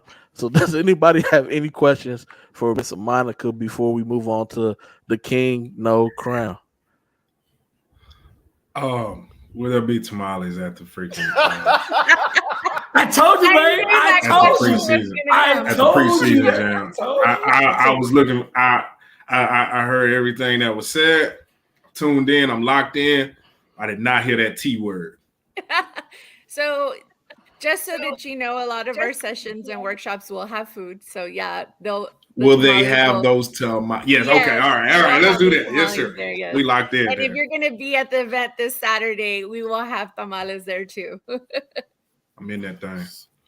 Rob need 3 dozen. Look at them arms. Lord have mercy. No, man. Congratulations on launching the TLS, right? TSM, Temple Sports Management. TSM. My apologies. That's all right. And so, if however you need us to help push that advertisement wise, you know how to get in contact with us. Of course. But yeah, we salute you for all that you're doing. Financial literacy is really important, especially for these young men. They don't realize until once they get out. Even pros, like, there's a lot of pros, and we see stories all the time about them who they waste their money, and when they retire or the league does no one picks them up, they have nothing to show for it. And so that's important, the financial literacy part. And I wish that when I was younger, I would have, someone would have pulled me to the side and kind of talked to me about the importance of investing and all that other stuff. So I salute you guys for doing that. Yeah, I'm with you. I feel the same way. My parents, were migrant farm workers, and they didn't know anything about credit or savings. And, I think as minorities, that's not a conversation that we have a lot at home, and we got to learn through experience. And sometimes the experience is bad. And had I had a lot of the knowledge that I have now, I think things would be a little bit differently. But yeah, it's really important, especially for those of us who have kids that are in college right now. And now that, like I said, NIL has changed the game. So let's capitalize and make sure that these kids are set up for life. Yeah. Thanks again for having me on, guys. Yep. Thanks for hopping on.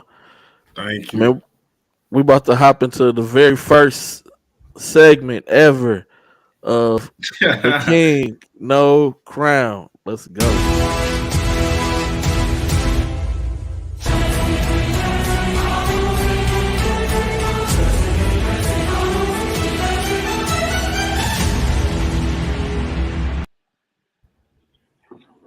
I am in the building. This is my first segment, man. I'm kind of nervous, man, but I'm not.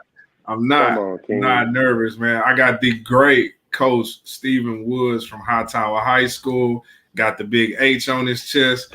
My guy. He don't know it. Kind of like a mentor to me, man. I look up to him. He's a great guy. He's a great coach. Represents himself really well, and he represents his brand really well. Hightower High School.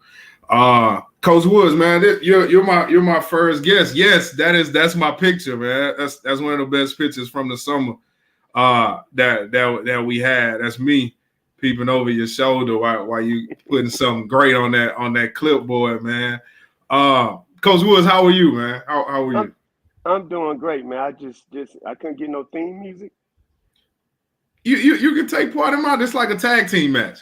Oh, So you okay. coming out, yeah, you coming out with me, man. It's like the Okay, Rock and Sock connection, man. Remember that? It's man, like the I'm Rock doing and Sock well. connection. I'm No, that's doing good. well, man. Blessed. That's good. That's good. All right, coach. So it's your 8th year at Hightower, right? I got some stats for you right here. Okay. 8th year at Hightower. You've had a total of 17 players go to college. You have one who's basically a pro right now. Mm-hmm. You played college basketball at SMU, 4 years at SMU. You are on the all-time 3-pointers made, or was that assists? Was it 3-pointers made, man. 3-pointers made? You ain't passing that thing that much. I knew I wasn't tripping. My teammates say I don't, but I did. I had some assists. You got a few in. So your playing career at SMU, right? I watched this podcast, the Knuckleheads podcast. Their first question is always, who was the first player to bust your ass? When you got to college, who did you play against? The first person you played against that really gave it to you? And don't say you was locking up like that. Honestly, my freshman year, I don't recall anyone.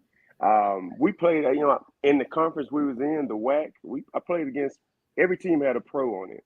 I think the team that the player that was a little different was Chris Herron. The way he played Fresno State, they were dogs, and the referees let them play too. So that was a little different. He was the first one that I would say, and that was my junior year. So freshman and sophomore year, I was good. My junior year, he was the first one that I was like, damn, the physicality, the way they allowed him to play. I was like, okay. Yeah. All right. So your I ain't gonna do you like this. So if I go to a SMU game, right? I look in the brochure, it say point guard Stephen Woods, Bay City, Texas. What's your list? What's your playing height? What's your height? 6 foot. I'm getting all right, 6 foot. All right. Yes, sir. 6 foot. All right. You weren't the biggest guy.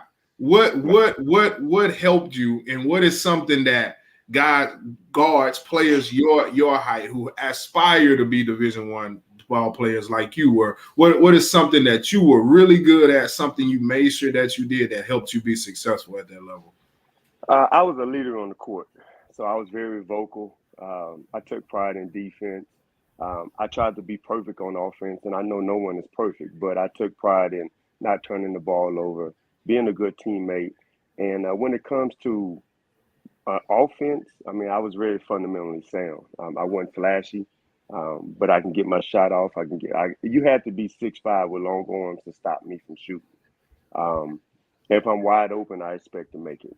And so, what I try to teach these young players nowadays is, the fundamentals. Like they're doing, behind the back, step backs and all of that, and can't make a regular shot on a consistent basis. So it's like, why are you doing all that extra stuff when you can't make a regular shot on a consistent basis? And so what I try to tell them, like, I mean, I don't mean to toot my own horn, but I scored over 1,400 points. And I was always the smallest on the court. Beep. That's the horn tooting right there. Yeah. So I was kind of athletic too. So I got up on my jump shot, but it's the fundamentals, man. And that's what I teach at the Tower. Fundamentals. That is true. So you kind of helped me with my next question, my segue question. With you playing at that level, right? With you being considered a smaller guard on that level, how has that helped you, and what have you brought to coaching that helps you be a pretty successful coach that you have been? I'm real big on developing players, guards. Like you say, 17 players have gone on to play college ball. One of the first coaches that discovered me, Jimmy Tubbs, may he rest in peace. He would always say, "Don't just play the game, think the game." And so that's always stuck with me. So when I try to help kids develop, it's not just about playing the game of basketball. I want them I'm a why type coach. I don't just tell you to do something. You're going to know why I want you to do it. And the same thing when you're playing, think the game. Don't just play the game. And so that's what I try to help these young kids, young players understand. So one thing I failed to mention on your introduction while I was giving you all these props, right? 2020 state champion. We're going 2020 state champion. Cut short due to COVID, weren't actually able to play those final 4 games. What was that like? What was that run like? I know, obvious you wanted to play those games, but what is something you've taken away, from that to help you build, to help the guys coming up to get to that step? Because not many guys have a chance to go to play in that state Final Four. It used to be in Austin, but to go down to San Antonio now and play in those games and play in those games. So just tell me, how was that run? What was that feeling like in that making that run? That team was special. One thing I learned from that year was to be in the moment. You hear that all the time, but be in the moment, because just nobody saw a pandemic coming and shutting down the world. And because of that, we didn't get a chance to play in the state tournament. And it's not easy getting back or going, period. So live in the moment. One thing I like about that team, I had 6 players that returned from the previous year. We went 28-10 the previous year and made it to the regional semis. But then that 2019, 2020, we were predicted to be pretty good. Then I had to move in 6'8" Ja Robeson. That was a blessing. And that my message to my guys that year, because the city, the state, we figured we was going to be good. We had Bryce Griggs and we had 6 guys returning. My message to them that year is not how good you are, it's how bad you want it. And so, I can remember some games. I always try to get my guys to play the right way.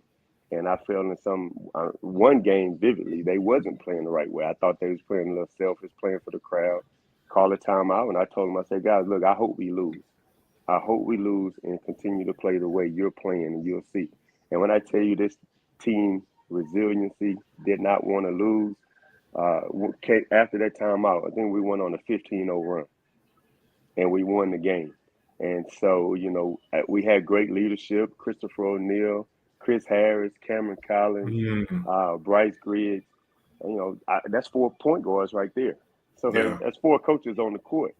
And so they valued defense. They played hard. They didn't care who scored. And that was a special group. And I really, truly thought we was going to win it all. No, I definitely, I really wanted that to happen, man. That was going to be the Lancaster matchup, right? That was going to be the Lancaster matchup with that. All right, I got 2 more questions for you. One of them you kind of like, I just thought about right now when you said that, your point guards. You assist with the Houston Hoops in the summer, right? You have assisted with the Houston Hoops for many years. You played for the Houston Hoops. You had a point guard. We had a point guard this summer. That their organization had a point guard this summer that excelled towards the end of the summer, right? He took a huge leap. Many of us, we've seen him before. We knew what he was capable of playing basketball like that. I was there, I was in the loop. I saw your dealings with him and your coaching with him. What is just let everyone else know, like, what are some things that you preach to him and that you talk to him about, especially in that Peach Jam run, that helped him get to that level that he's at, that he got to him. So for a point guard, you have to know how to pick your spots. And you have the ball in your hands 85% of the time. Yeah, you can shoot it every time, but your teammate's not going to be happy, and they're not going to help you out on the defensive end. So pick your spots. Learn how to, or talking to them about controlling the pace of the game. We up 7 with 2 minutes to go. We don't need to be in a hurry. You keep the ball in your hands. You take the last shot, even if it's a bad shot. The main thing is the clock. Talk to them about things like that. Defense. How to conserve energy on defense, because he was our primary ball handler. We played him a lot of minutes, so how to preserve his energy on the defensive end. We went to that 2-3 zone, which I thought helped him tremendously as well. Helped the whole team, but just how to be a point guard. Everybody feels that because I'm 6 foot and I bring the ball up the court, I'm a point guard. No, that's not true. Point guard is and that's the hardest position on the court to play. because you have to know what everyone is supposed to do on every play. And he did. He's a very, very smart basketball player, very smart kid, period. Great family. So just helping him be a point guard. And we're playing in the EYBL, which to me is a step below college. So there's no doubt in my mind he'll be fine, whatever college he chooses to go to. No, definitely. All right, a few more. We'll get to Mr. Dudes in 1 second. You guys at Hightower are making a leap now. You're going from 5A to 6A, right? What are if any things that you think will be different with you going up to 6A? Like what are some things you are preparing for? Not strategy wise. Don't give us the game, but like some things that you're preparing for and looking forward to. And do you see anything being a lot different? I mean, at Hightower, we just roll the balls out and I just let them play. So as far as strategy, we don't do that. But I think going from 5A to 6A, I think the greatest challenge for us is going to be the size. A lot of 6A programs have 6'6", 6'7" down low that are tough. We don't have that unless in the next month I get a move in, which it has happened. So everybody keep your fingers crossed and pray out for us. We get them, we develop them, and we send them on to college. If that's what you're looking for, 333 Hurricane Lane. But this guy is, man. but back to 6A. I think 6A also has a lot of teams in 6A, the better teams. They're going to have 4 and 5 dudes on their team that can play, whereas in 5A you might have 2 or 3 dudes that can play, per team. So there's going to be more. So we just been focusing on defense. If we can play good defense, limit teams to one shot. We got to do the fundamental things, box out, and then we get out in transition and run and use our athleticism. Yeah, no, you have some really good guards. I know I hit you. I seen a kid at a camp. You remember who it was? Who I told you I can't remember his name. Yeah, Jaden Hughes. Yo, that kid looked like a football player. He looked like a football player, man. But he was definitely a high tower. I know, man. You kind of chilling. You laid back. You all shoulders, man. Shoulders and biceps over there. Wave shoulders and biceps, man. That's what you expect. Coach Woods walk in the gym, man. Coach Woods. So Mr. Dudes had a really good question. I ain't gonna hold you too long, man. Top 5 players you've coached. Could you give me a top 5 players you coached, or maybe if you want to, top 5 players you played against? Wow. So coach, that goes summertime and high school. Man, I've coached a couple of pros. So Tiny, Gallon, Tommy, Kelly Oubre, Bryce Griggs, of course.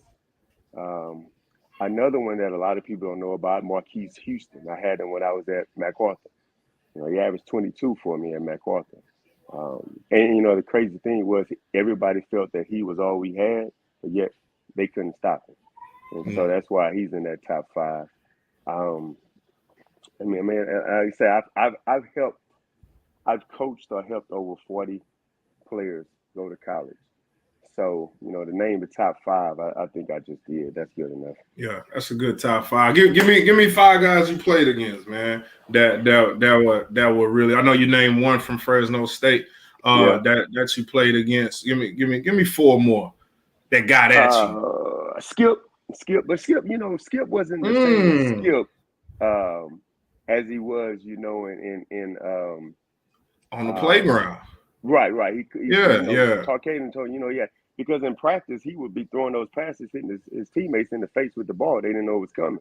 Yeah, so Tart kind of toned it down, so he wasn't the same as he was in street ball. But you got Skip. Played Shea Seals at Tulsa, was very good. Van Horn at Utah. Andre Miller at Utah. Shields coaches at Tulsa now, right? Or did he? Yeah. He was at Tulsa. Yeah. Kenny Thomas, New Mexico. Clayton Shields, New Mexico. Carter from Hawaii. Oh man, I say every team had a pro on it. So, Nayland, TCU. TCU, yeah. TCU, you had Lee Nayland, Malcolm Jones. Mike Jones, Malcolm Johnson. All 3 of them averaged 20 plus. on the same team. And that was the Mountain West at the time, right? Nah, the WAC. The WAC at the time. That's what. That's it. That's right. That's right. Yeah, man. So you don't coach them all and you don't play against them all, man. Man, that's why you that dude, man. I just want you to know that. Just want you to know that. All right. Hey, we watching High Tower this upcoming school season. What should we expect when we walk in the gym and see High Tower? What should we expect? Because we're gonna do this district prediction show, right? And you my dude, but I might not pick y'all to win that thing. I don't want you to hold it against you. All right, I want you to still let me in the game. Don't do me like that. All right. I want to be picked last. Man, stop all that, man. Don't do that, man. Don't do that. This is the same thing Taji did to us. This is the same thing he did, man. I'm glad y'all ain't picked me, man. I'm glad he came. I'm glad. No, don't do that, man. No, say hell no. Pick me first, man. Come on. No, I want to be last because there's no expectations. The only expectations are the expectations we have in ourselves, and so I think that allows our guys to play more freely. I coach the same, whether we're ranked number 1 in the state or not even ranked at all. It doesn't matter to me. A ranking is just someone's opinion, so it don't bother me. But I think you come to a High Tower game. Of course, you're gonna see defense. You're gonna see us running and jumping, flying everywhere. You're gonna see us sharing the ball on offense. You're gonna see structure on offense. You're gonna see coaches on the sideline having fun. You're gonna see players on the sideline having fun and in the game having fun. And you're gonna see that towel. Get real when the towel come out. Oh, this year? When the towel come out. As a reward for making it to the Final Four in Peace Jam, actually the Elite Eight and the Final Four, they gave out EYBL Gatorade towels. So that's gonna be my towel this year. Towels in a sweater vest. You and Fob. There you go. Oh, y'all in them sweater vests, man. That must have been a MacArthur thing, man. I'm gonna try to get Fob on here, man. So maybe he can tell one of them MacArthur stories from when you threw something at him or so when y'all was over there. Look. Speaking of the devil, look. Speaking of the devil, man. Look at him. You got to get with his agent to make see when he's free. Yeah. You're right. I definitely gotta do that. Woods, man, I appreciate you. You were my first guest. I want you to know that you always gonna be special to me, man. You was my first guest on the show. All right. And I appreciate it, man. I owe you. I owe you a beverage. All right. Man, I appreciate you having me, man. I like getting on here watching you fellas, man. Y'all make my Sunday nights good. I appreciate it. Tell Rob stop hollering at me. Man. Coach Woods, I just got one request, man. When I go to Hobson, man, can you put my name down somewhere? They don't be trying to let me in Hobson, man. Say less. I got you. Yes, sir. Oh, y'all want to act quiet now talking about I fumbled. Man, look, Coach Woods, everybody acting all nervous because Woods on now, man. Man, nobody acting nervous because Woods on. Woods the first person that D King sound intelligent. You know what I'm saying? Whoa, I always talk like that. He went did some research. Got 17 players. Yeah. No, we talk. Listen, man. Get him right, Woods. I text Wood. Was like, hey. Yo, I text. I know how this dude is, man. All right, look, these guests I'm bringing in. Hopefully, Fob. I'm gonna have to get Fobs up too. I know how you gotta call. You gotta call 8 p.m. for Fob, man. Listen, I know how they are, man. You got to put the resume out there. You gotta let them. You got. Listen, I know who I'm dealing with, man. I know who I'm dealing with. All right, when I bring Taji on here, I'm gonna wear blue and gold, them old Beaumont and colors. All right. Oh, them Bay City colors too, aren't they? I'm gonna wear that. But you have on burnt orange and black right now. Yes, sir. Hey, man, listen. I like what I seen. I like what I seen. And they lost. With an L, yeah. With an L. Wow. He on here talking Alex. Hey, SMU won. SMU won. Oh, Miss won too. We 2-0. Man, stop it, man. Stop it. Hey, hey, Mr. Dudes. Oh, okay. My bad. Go ahead, Rob. This is a question I've been wanting to ask for a minute though. Like having that type of kid into your program and still keeping, and I'm talking about Bryce Griggs, so I just want to know this personally, and keeping everybody minds focused on the team goal. How was that? Like, how did you block out all the outside noise of everybody saying this and saying that, and keep the focus on the team instead of it becoming an individual circus type thing? Because I told him, my mentor, Johnny Carter, I remember him saying this way back in the day. He said, the team is the main thing. And our goal is to keep the main thing the main thing. And so, when I played, I was Bryce Griggs when I was in high school. Now, I didn't have the Talk that handles talk. he had. I didn't, and honestly, I didn't have the handles he had. But as far as shooting, I was pretty athletic. But there was no social media, and I was in a small town, so it was on a much smaller scale because he was in Houston, Texas. That's was that the fifth or seventh largest city in the country, but I didn't allow all the what people thought or said about me get to me back then, and so I think that was what was uh, enabled me to relay that to him and to the team as well. And then also the great thing about that team was again we were good before Bryce got there. That's what a lot of people forget. They act like Hightower just started winning when Bryce got there. We were 20 plus games every year. We made the playoffs. Um, I've been at Hightower. This is my 8th year. It's only 1 year we didn't make the playoffs, and we missed it by 1 game. So we were good before Bryce got there, and the guys that we had on that team were very competitive too. They used to go at it in practice. They used to go at it. They didn't let Bryce Griggs, the name, run fear in them, and so that helped them. And they were a close knit group off the court as well. So it wasn't all about him, although the media and people on the outside thought it was. The team knew it wasn't. What's up? And for anybody who's looking to catch some early Hightower action on Boston Hard website, I do have the schedule posted. All right. I do have the Fort Bend Fall League schedules posted. So every Wednesdays they getting at it. So if y'all don't have anything going on, make sure y'all hop over there to give them the address again. Also, if y'all got any kids trying to move into the city, what's the address, Woods? 333 Hurricane Lane. 3333 Hurricane Lane. Yes, sir. Missouri City, Texas, 77459.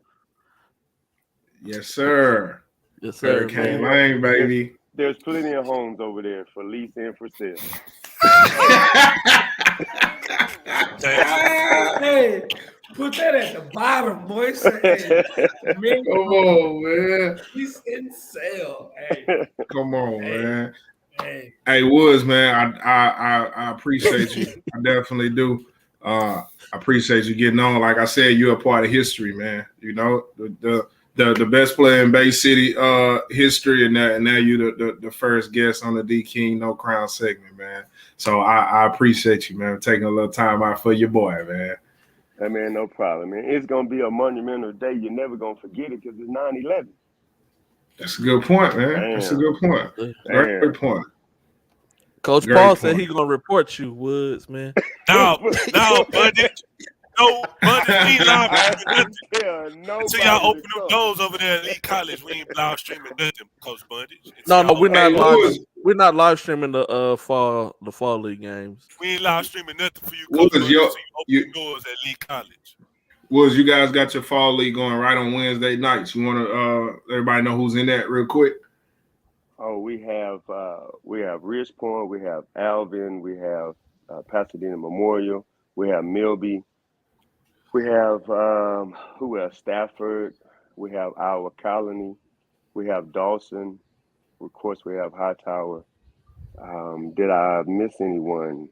We have Terry as well. Terry, and that's Wednesday nights, right? Yes, starts at 5:30. We have a game at 5:30. Well, 2 games at 5:30, 2 games at 6:30, 2 games at 7:30, There are UIL Houston chapter officials, a 3-man crew. It's got security, all the whole nine. It's a pretty good league, I must say so. My assistant coaches do a great job. The players, the managers of helping me run it.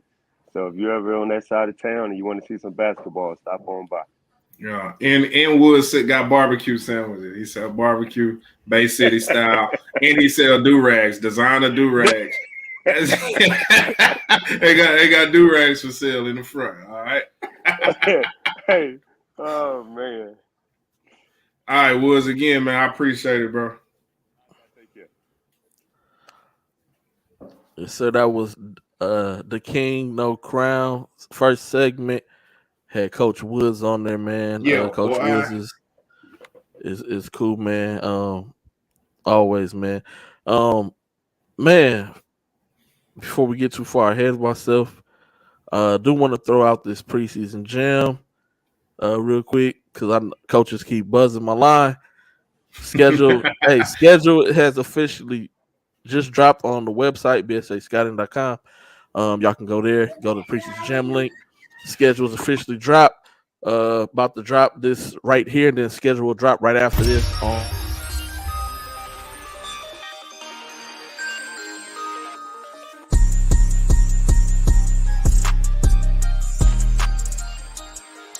Here's the you. He stuffs it like a Thanksgiving turkey. Loses control of it. Can he finish? He's past it. Leaping with the facial and the whole body massage.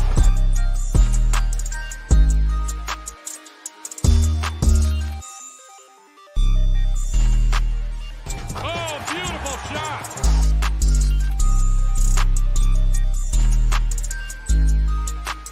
Talk about in your face.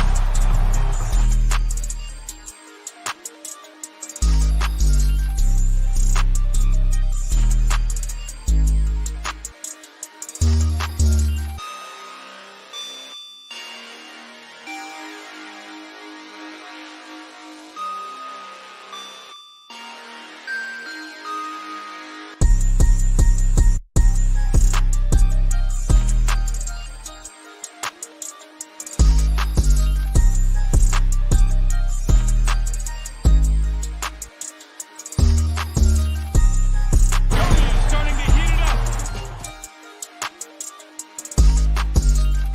Boom shakalaka.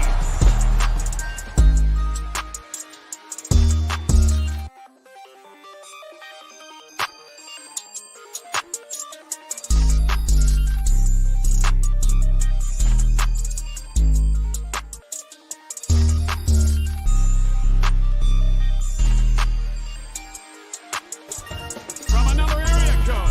No! So that's the end of the first half. Los Angeles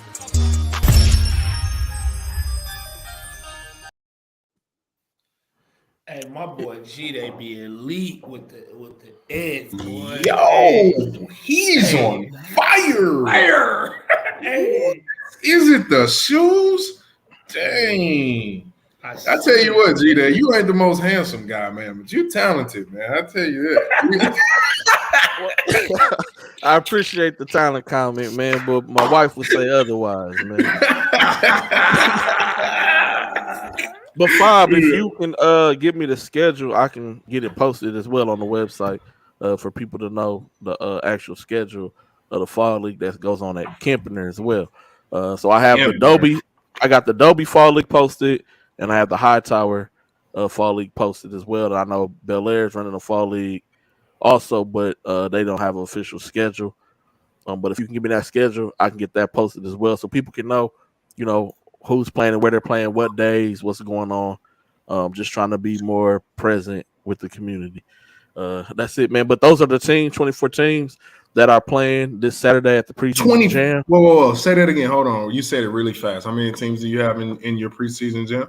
I got 24 teams in the preseason jam. Working.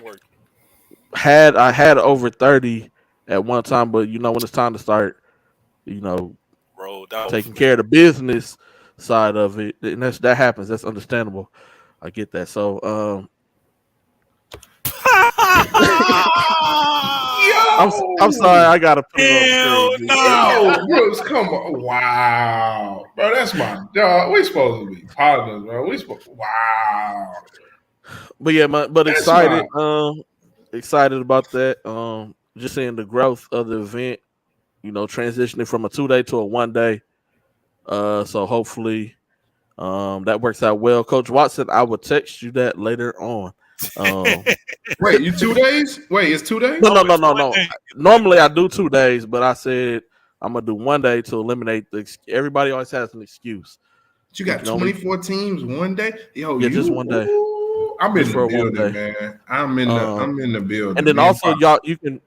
y'all can backdoor because Lucas also has a top 160 camp going on this weekend as well That's right. at the MI3, and we'll be at the ULH Event Center. It's only 4 miles apart, so it's right there off of 45 and Beltway 8, right at Greens Point.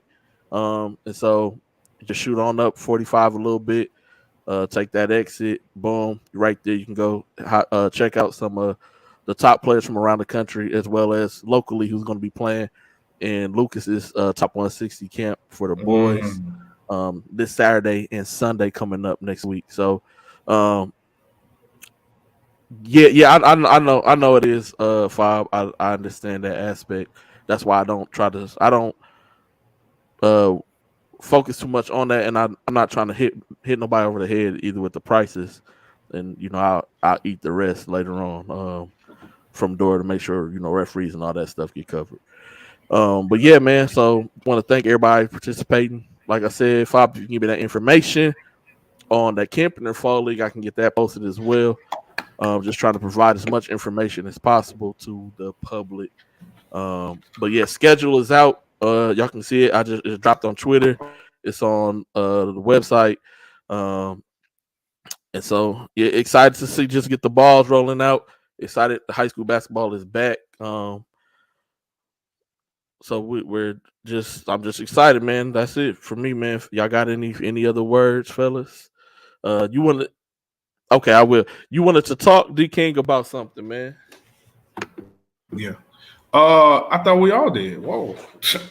Don't put it all on me, man. Oh, my bad. This ain't my segment. No, I thought we were going to address, or I felt like we were going to address the 24 rankings, right? That were posted on RCS Sports this weekend. We had some jumps in the rankings. We had some drops in the rankings. So, I want to get everybody's opinion on it, how we felt about it. If we saw it, did we see it? Was there an opinion? Should a discussion be had? Is there anything wrong? Rankings usually bring out the best and the worst in us as a community. So I was just wondering what we all thought about that. I don't want to hold us too long. Oh no. Man, hey, I hope the Cowboys don't pull it out. I'm watching the game, man. Because I got the Buccaneers as my defense in fantasy football, and I got Fournette as my running back, and I'm finna go check to make sure I'm good. I won this week. You know what I'm saying? Started out with a dub, Rob. Got me a win, fantasy football. And so I'm cool. But no, as far as the 24 rankings, I don't know, because I know it's done collectively. It's not just a one person thing. But I'm interested to hear what you guys have to say about it. Should we go through? All right, we got 1. We got Robert Miller 1. We got AJ Bates 2. Jared Harris 3. Chris McDermott 4. Devon Hugo 5. Cameron Patterson 6. Jaquil Registe 7. Justin Begg 8. Ashton Simmons from Beaumont Westbrook 9. Luke Cochran 10. I just do the top 15. We got Cade Dotson at 11. Clarence Paye at 12. Jacoby Osborne at 13, Draylon Miller at 14, Devon Pryor at 15. That's the top 15. Okay. We had a couple kids. Who's some notables? Trey Luze, right? That played with the Raptors. He's at 20. Jaden Gambrell is at 25 now. Who else? The Christian Umani.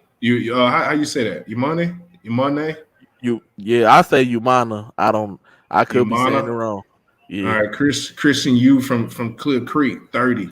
And to me, that's a little shocking considering, he had some good momentum after the Ruck on Wood, right? He was kind of like the talk of the town. Then he's at 30. Eric Woods at 41.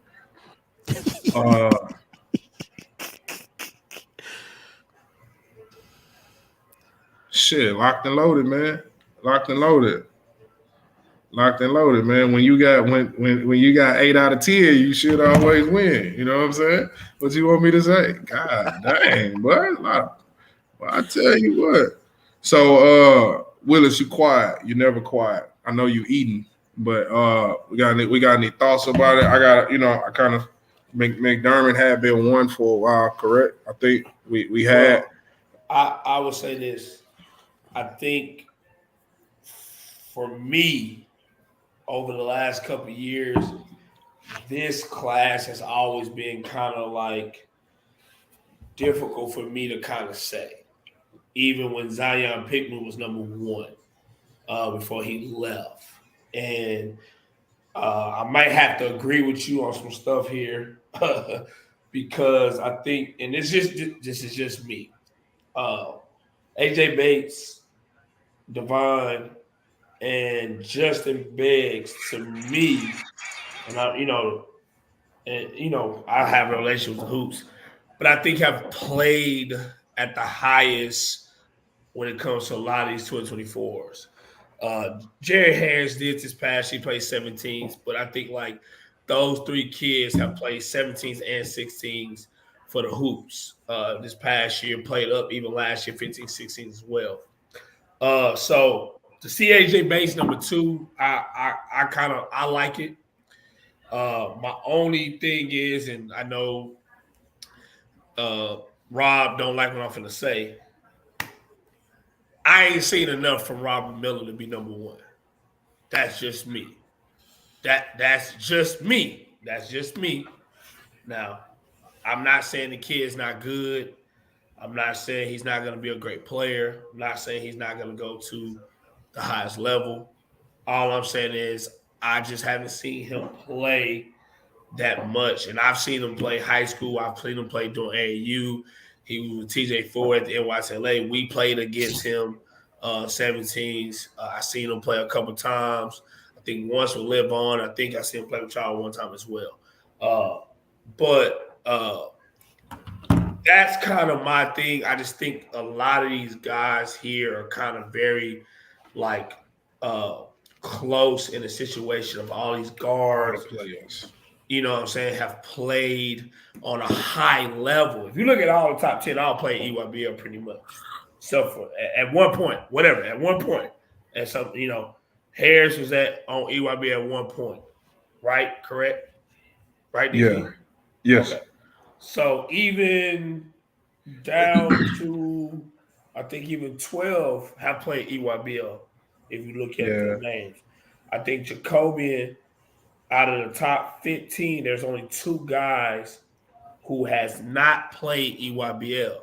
So for me, when we kind of talked about earlier about the rankings and stuff like that, I think the 2024 kind of defines the kind of national perspective of the better guys. Yeah. In their class. But let me ask you this, right? So in that class, the city itself only has 2 nationally ranked dudes on multiple platforms, right? Should the local ranking reflect the national ranking? That's my question, because I had this conversation earlier, right? And it was about the Robert Miller number 1 thing. What are the 2 guys? Who are the 2 guys who got national rankings in there? Zion Pipkin and Robert Miller. So those are the only 2 guys in this class in the city who are nationally ranked on multiple platforms. Jared Harris is ranked on the circuit, but that's not really considered a national. I don't think. I don't think it has the credibility. I ain't gonna say credibility. That sounds like a slight, but the prestige of the other rankings, right? I get you. I don't know how much weight it holds, right? So should the local ranking reflect the national ranking? Because there have been several times where kids are ranked nationally and still ranked under unnationally ranked guys in the local rankings, right? And to me, I kind of feel like as an evaluator, right? If you put out a ranking and you're a local guy, you want to be respected on a national level. How can you put the nationally ranked guy below the non-nationally ranked players? How can that? How can you understand what I'm saying? No, I'm not saying it's right, but I'm just saying, If I see the kid 20 times and the national evaluator see him 2, right? So does the times that he see them outweigh the times that I see him in the city? Like, cause you can see him 2 times in the summertime and he play phenomenal, and then I go see him 22 times in the high school season and he stink it up. But you still going off what you seen in the summertime. But now you questioning me. But I've actually seen the kid in the high school season. And you're not flying into Houston to go recheck your evaluation. So should I just go off because you're a national guy and say, well, I'm gonna just put him here because, or am I doing a disservice to the public that I'm servicing in that area by saying, hey, this kid ain't doing good. He need to go right here, regardless of where got him. That's my thought on it. So here are my 2 questions to you.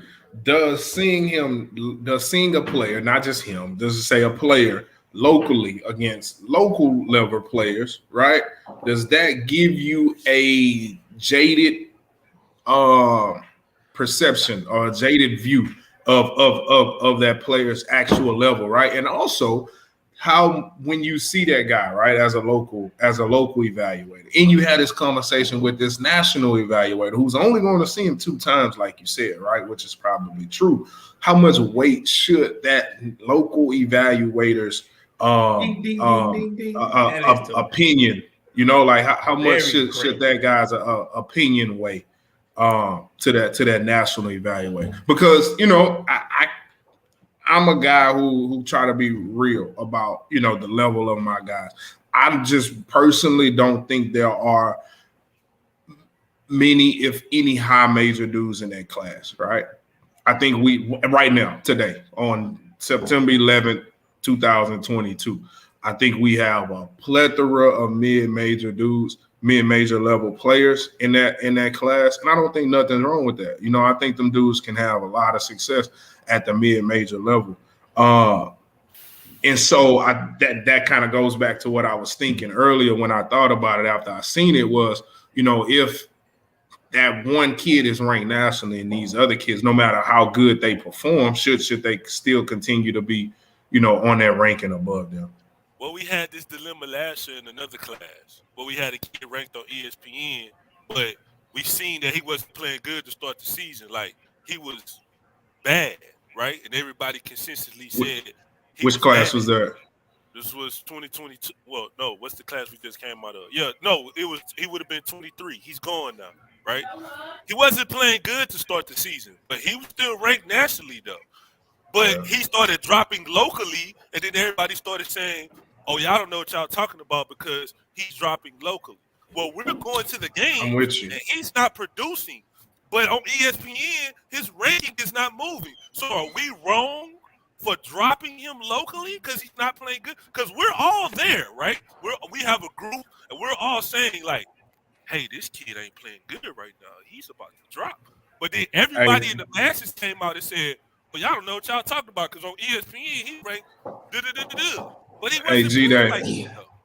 G-Day, you wanted to put that comment about Texas winning from Brooks. Put the one that he just put, kill the rankings. All right, to me, I feel like the rankings they're kind of in the way. I think they give a false sense of accomplishment. I think they give a false sense of like levels. I think they also just give guys a false sense of being a college basketball player. I think it kind of I think it hurts us. I think it hurts us as a city as well with the rankings. And this is a guy who, like, they say I got a bunch of kids that I've coached that are in that top 10 and 12, 15. I think the biggest thing is Brooks said something earlier as well about like politics being in rankings. And what I mean is I think Robert Miller is going to be a great player. All right. I think he's going to be a good player later down the road. Okay.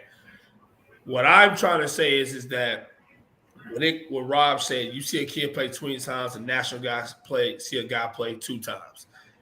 Maybe the guy he playing for has a good relationship with a lot of national guys. So if he goes and play with a certain team or a certain coach who has respect with national guys, then he kind of talks to the guy he comes to see him play. Or the other thing that me and G-Day have had many conversations about, and Fob said it earlier, is the whole offer thing. If a kid gets a certain type of offer, where Robert Miller has a UT offer, then that is weighed in his rankings. It's based off of his offers of what he has and what school has offered him. Well, that's a high major. And but I'm because I don't want to forget you said this. So now we look at these rankings, right? Number 3, according to his coach and handler guy, has 35 offers. Nobody else on that list has 35 offers. 30, and I'm going to assume 20 of them are high major offers. So should those offers put that kid at a ranked above him? Ranked above everyone else. Because Bates only has 4 or 5 offers.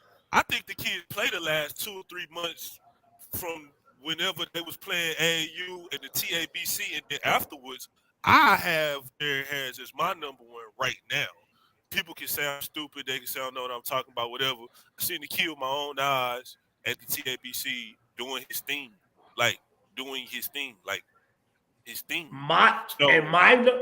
number 1 is AJ Bates. My number 1. And that's based off of what?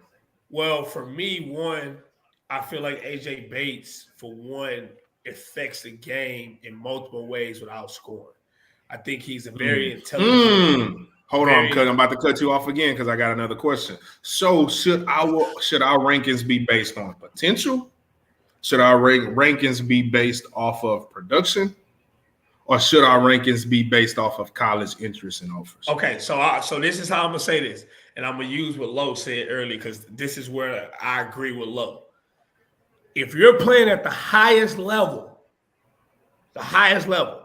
against national ranked guys, your production should be weighed at the top. Your production.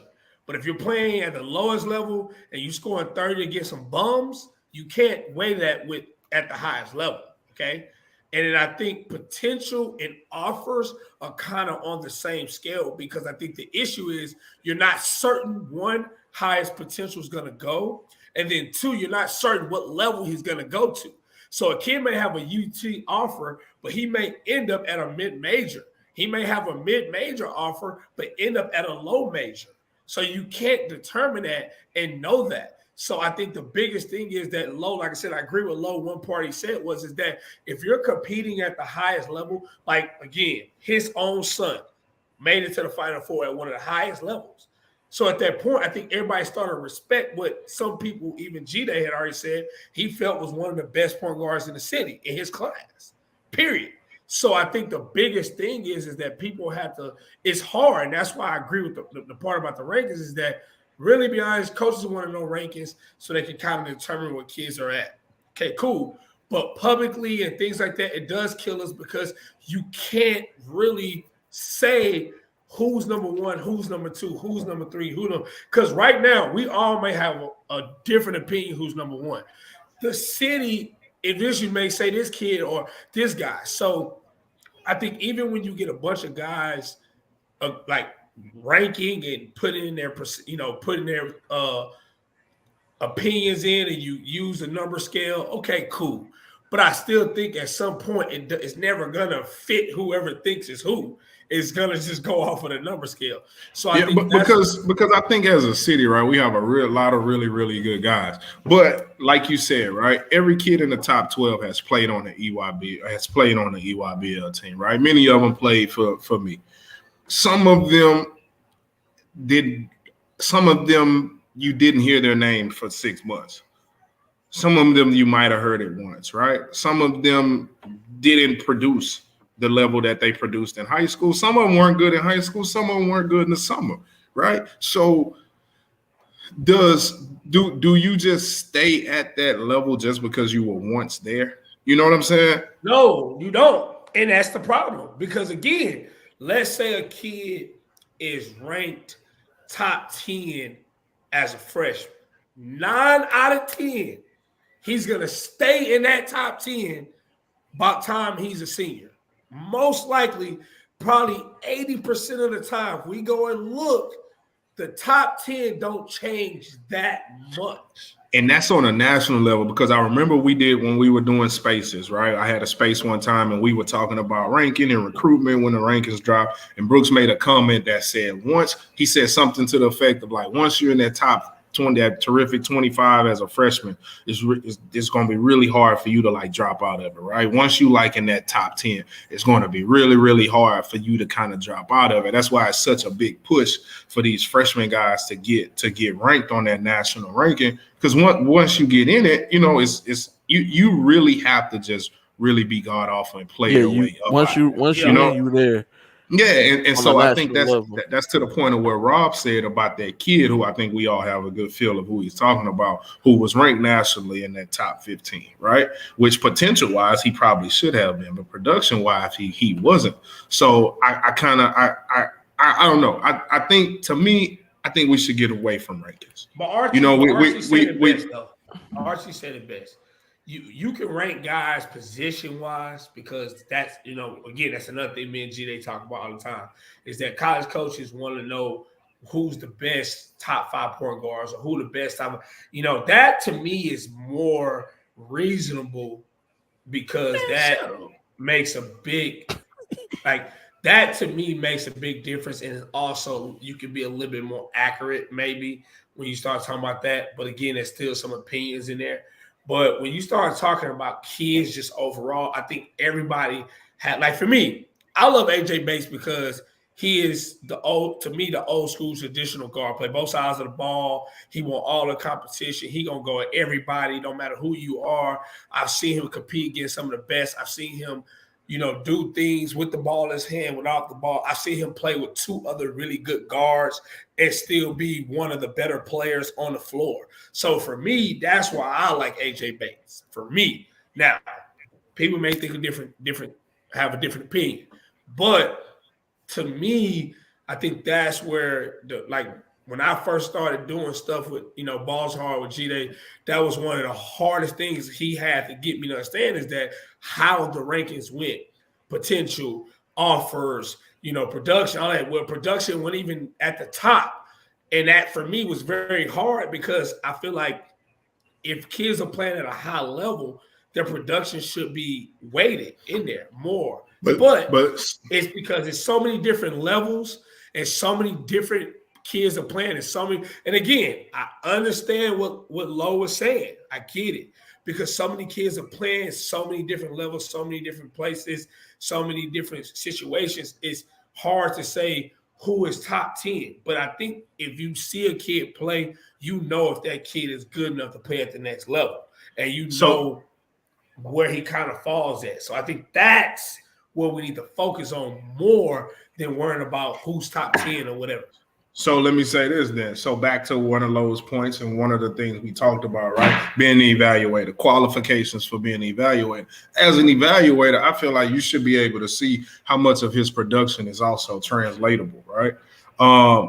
Just because you're scoring 25 points doesn't mean you're going to be able to score in college, right? So like we talk about the guys at the top of the rankings, some of those guys' production isn't translatable, right? Like can these dudes score in a half court at the next level? Can they score in a half court at this level, at the highest high school level? You know, like, I think those are things as an evaluator. This is kind of like a shift back to what we talked about. But as an evaluator, you should be able to see the difference and be able to say, like, you know what, this kid can score really good. He's a really good high school scorer, you know.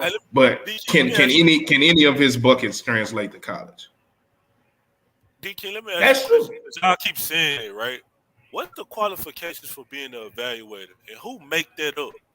That's what I want to know. Because ain't nobody give me when I first started doing this. So what made you want to be an evaluator then? Well, first of all, and I was doing it and on before top I of even that- knew what it was. Go ahead. Yeah, and on top of that, the reason why I like that question you asked is because one of the most respected evaluators, the Godfather who started it, didn't play basketball, played baseball. So, like, you know what I'm saying? Like, you know what I'm saying? Like, he started everything. You know what I'm saying? Like and I had a conversation with him. Sloan played at TCU. Okay, he hooped. You know what I'm saying? However, it's Sloan had on a really bad fit this weekend. Oh my God, y'all just made me think about. I need to text him. It was god awful. And I asked that because people say that. Sloan say that a lot. I'm not scared to say it. Sloan say that a lot. He say, "Oh, if you didn't play basketball, well, that's gonna be his topic on his show this week." But he like, "Oh, if you didn't play basketball, right?" Well, when I started doing this or whatever, anybody tell me like, "Hey man, you got to fill out this paper to do this." Like, I was already doing it. I was at games. I was knowing what games to go to. I was knowing who to see. I was knowing who to talk to, whatever. Dude took me under his wing and said, "Hey man, I was a college coach and XYZ. You need to get this. You look for this. You do this." Okay. Once I started doing it, now everybody like, "Oh, who is this Rob kid?" Blah, blah, blah, blah. Now I'm moving up in the rankings. So when How good do you think you are? I'm not the best, but I'm not the worst. That's why I said, what do you need to? What do you need to? Room for improvement. I need to see more national prospects. I'm around. I'm in the top 5 of games seen in high school in Houston. Right, I'm in the top 5. So you go G-Day, RT, Doug, Hicks, Sloan, however, and I'm right there with all them. I seen over 120 games last year. Right, in the summertime, I'm absent. So I need to get better with prioritizing my time to be able to move to the next level of saying, okay, this guy is a national guy. Well, how do you know that? Well, I was there. I was on the EYBL. I was on Adidas Gauntlet. I was on Under Armour. I went to NYLA. I seen it. I was there. I was present. That's what I need to work on. But as far as what we finna go to right now, I could do that with my eyes closed. What we finna do right now, we finna go through all these tournaments. We finna look at all these kids. That's like riding a bike. So it kind of ruffles my feathers when people say, well, with the qualifications for being an evaluator, what is that? Because one of the main people who say that, I was the first employee of his company. So and me and him used to have arguments maybe he thought you was qualified. Maybe he thought you meant the qualifications. I don't know. But that's a really good point. We give people we're giving people credit for basically finding a freaking chihuahua at a dog pound. Like, shit ain't hard. What do you mean? You get the best you get the best guys and throw it on the floor. You throw them on the floor. Well, like, come on, man. Like, come on, how hard was that? You get the best players in the city of Houston, and you put them on one team, and you walk in the gym and you scream and you yell and tell them they the best. Duh, they're gonna be the best. So did you do? But let's move on. Did you do that, King? Because you had 8 of the best 10 guys. Yes, I had 8 of the best 10 guys. But I will also say this. Yes, but no. Let me tell you. Let me toot the horn real quick. Right here's the thing. Do it. Do that. There are several kids on that list who played for me before, didn't play for me after, and they didn't look the same. Right. So for whatever that's worth. All right. We can just put that there. I'm not gonna do that. Toot my own horn stuff too much, but I just kind of feel that way. I feel like I did a pretty good job with the guys that I had. You did a great. I definitely think they got better. You did a great. I think they were held accountable. I think they played basketball for the right way for the most part. Hey, like you said, D King, no crown, baby. Hey, tell him to give you a crown, bro. Tell him to give you a crown, bro. My head too damn big for a crown. I think that was a great. I mean, I was on D King, bro. I think honestly, I think what Fob and what Brooks has said. You know, this about the rankings. Even though I know they're not going nowhere, I think the biggest thing, and even me and G-Day talked about this. A couple people thought we were crazy because we tried to do 1 year. We tried to do levels. You know, high major, mid major, low major. You know, from that standpoint where it doesn't matter about the rankings. It's just what we think a kid projectedly can go based on potential and production. But I think the biggest thing what happens is if you And where did start, the kids go where they was projected to go? I don't know nothing though. hey, but Man, shut up. but people got mad because they felt like, how can we put a level on a kid? Like, how Go can for we that. say, It's not Hey that man, I'm like I'm I racking up don't on these points right now. I Go don't ahead. I don't think it's hard, bro. Like I no, don't no. well, I'm not It's gonna say I don't think it's hard, but I but think people don't like that because, like D King, some people may get upset with you that the fact that you said earlier, which maybe you right, is you don't feel we have any high major kids. You feel like we got a lot of mid majors. Some people may be like, "Well, so you saying my son got a UT offer and he's not high major?" Like, still, yes. people, but Not all offers are committable. I don't know why people exactly. always. I agree 100%. I'm just saying that's no matter what, how you do the rankings, however you do it, people are gonna have a problem with it. They're gonna question your qualification. They're gonna feel like you don't know what you're saying, or they're gonna think that, oh well, they feel like this is the way, and that's why killing the rankings sometimes. I get What are it. you talking get about, bro? I didn't say nothing about me from an evaluator. We were talking. You must have clicked off and watching the Cowboys. I said that it's not hard when you got the best players in the freaking city and you put them all on one team and you can go out and say they're the best players. Duh, they're the best players. Like, and there wasn't no other competition. That's what I was talking about. Come on, I like man. that one. Keep Five, up with man. me. Seeing the kids outside and not worried about the whole basketball stuff, man. Just outside of the whole element. Yo, it's some few kids we should do that, man. Just It's a they lot just of be kids chilling. should do that. They just be chilling. No. Like, yeah, but I think Five saying they don't hoop no more. They live in their best life, but they don't hoop no more. And they were former top 20 guys, meaning like, hey, that's good too. Yeah, The ball stopped bouncing for everybody, man. exactly. It do, man. Fellas, any final comments? Anything before we hop off here, man? I want to appreciate all the guests that we had today. And the reason why I was fumbling because I was trying to rush through my guests because it threw us off the time. Turnover. Yeah. Hey, I'll take my turnover. I was trying to rush through so we can get back on track and get back on time. I told y'all Low had that Android, man. He gonna mess it up.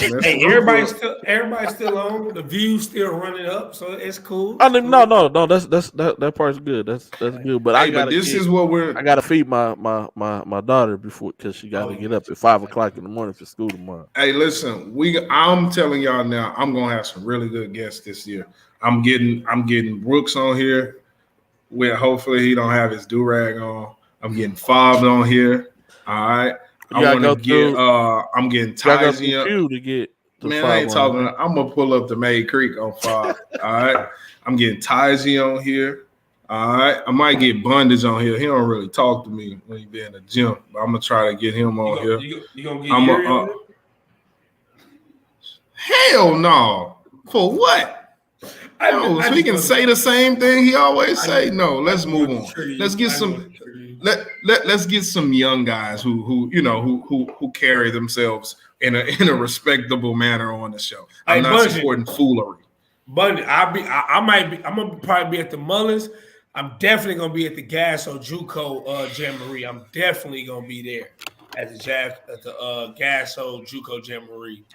You got Miss Stewart as a guest, DK. Yeah, I talked to Kelly yesterday. I got him on. He said he down for it. Just got to let him know what Sunday got to be before the season too. So we good. We getting them on this thing, baby. It's going down. I'm getting yeah, bro. Hey, save all of your save all of your comments, bro. We got a 20-minute segment coming on, bro. DK, you got Miss Stewart as a guest. Hell no. She already been on the show anyway, you see man. That Brooks comment? You see that Brooks comment, Rob? You see that Brooks comment? Yeah, I see. Hey, man, that's that Houston Defenders work. Y'all don't want me to start talking about that, like, cause y'all don't. Let me say. Nah, I ain't gonna even say it. Yeah, man, we finna roll, man.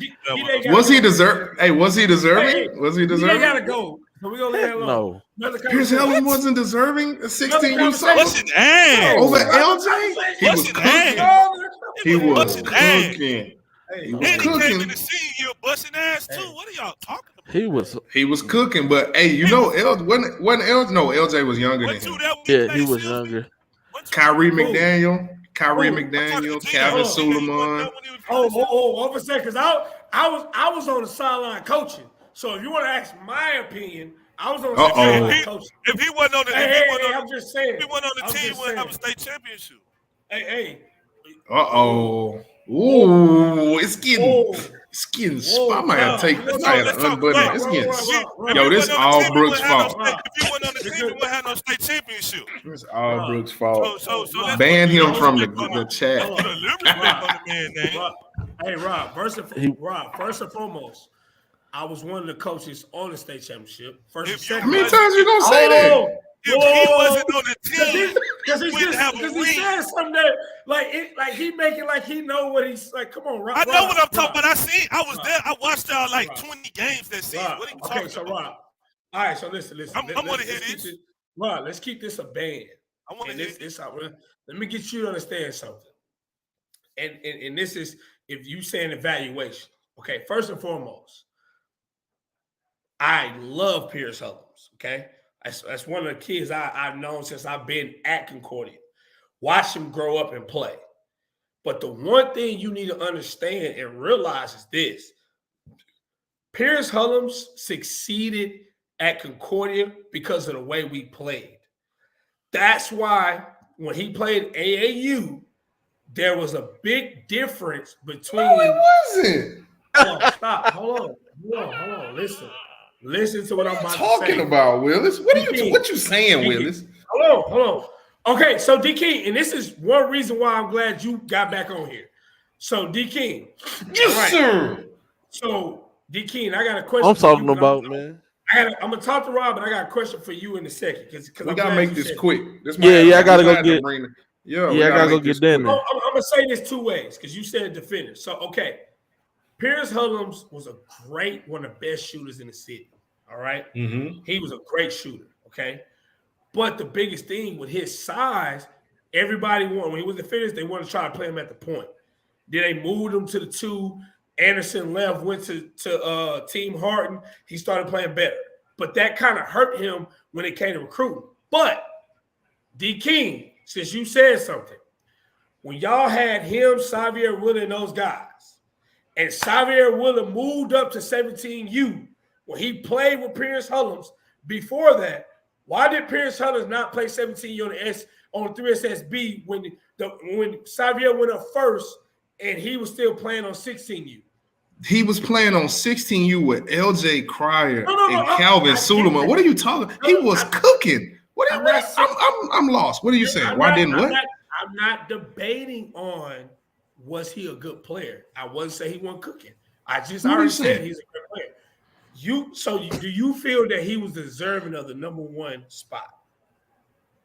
After his 16U summer, yes, I think so. He was cooking, bro. But this is my thing though. And he brought it up, and it's a great point. Pierce Helms was never a high major guy. You know what I'm saying? And I'm sure there were. I can't remember who all was in that class, but I'm sure there were high major guys under him, right? Montavious Murphy. Was Stretch in that class, or he was after that? You know what I'm saying? He wasn't number 1. He was number 1 as a freshman. I think he would end up being number 1 as a senior. I think I could be wrong, or maybe Stretch. Murphy ended up being number 1 at the senior year. Yeah, so that's cool. But I'm saying, like, how about this? Pierce was never. Pierce was. My point that if the kid wasn't on the team, he wouldn't have won the state championship. I heard a whole bunch of talking around it. The fact still remains: if you didn't have that kid on the team, you wouldn't have no ring on your finger. Period. We still would have a ring. But let me. We had 4 guys. You had nobody to run. You had nobody to run the show. You had nobody. Didn't Montavious? He didn't play Wasn't point guard. Montavious on that team? Ran the show. That's what I'm about to do. Read my Ran the lips. show. If Pierce Hill was Josh not on the party, Davis I don't ran I'm gonna let y'all have it, bro. First and foremost, He wouldn't have got Josh no ring, Davis bro. ran the show. He wouldn't got no ring. And now for the Josh exercise, no. Davis ran the show. No Pierce Hill, But- no ring. I'm just trying. Hey, Who was the best player against Anthony Edwards? Montavious Murphy. Okay, so but I think this kind of like helps my thing about the rankings, right? How they can be deceiving. Because if you look at that class with Montavious Murphy and Stretch and Xavier and whoever else was in that class, those guys were high major players, right? And they finished. I think we can all agree with that. They came out high major. Montavious actually had a pretty good year, right? At Kansas State his freshman year. When somebody from Wisconsin sees the Houston, Texas rankings and see Pierce Hill, they gonna expect this kid to go to Texas. You know what I'm saying? Right? Isn't that what that mean? Like when you're number one, that you're the number one player, you're better than these guys. I think Pierce had Sam Houston, Farmar, Columbia, and one of we had that was it. But the thing about it is, like you said, he had a great year on the 16U, but Xavier was playing 17s at the time.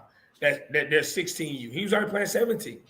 He was already playing up at the time. So to me, Xavier should have been one at that time after 16U year because he was already playing 17. But see, look, this is my point.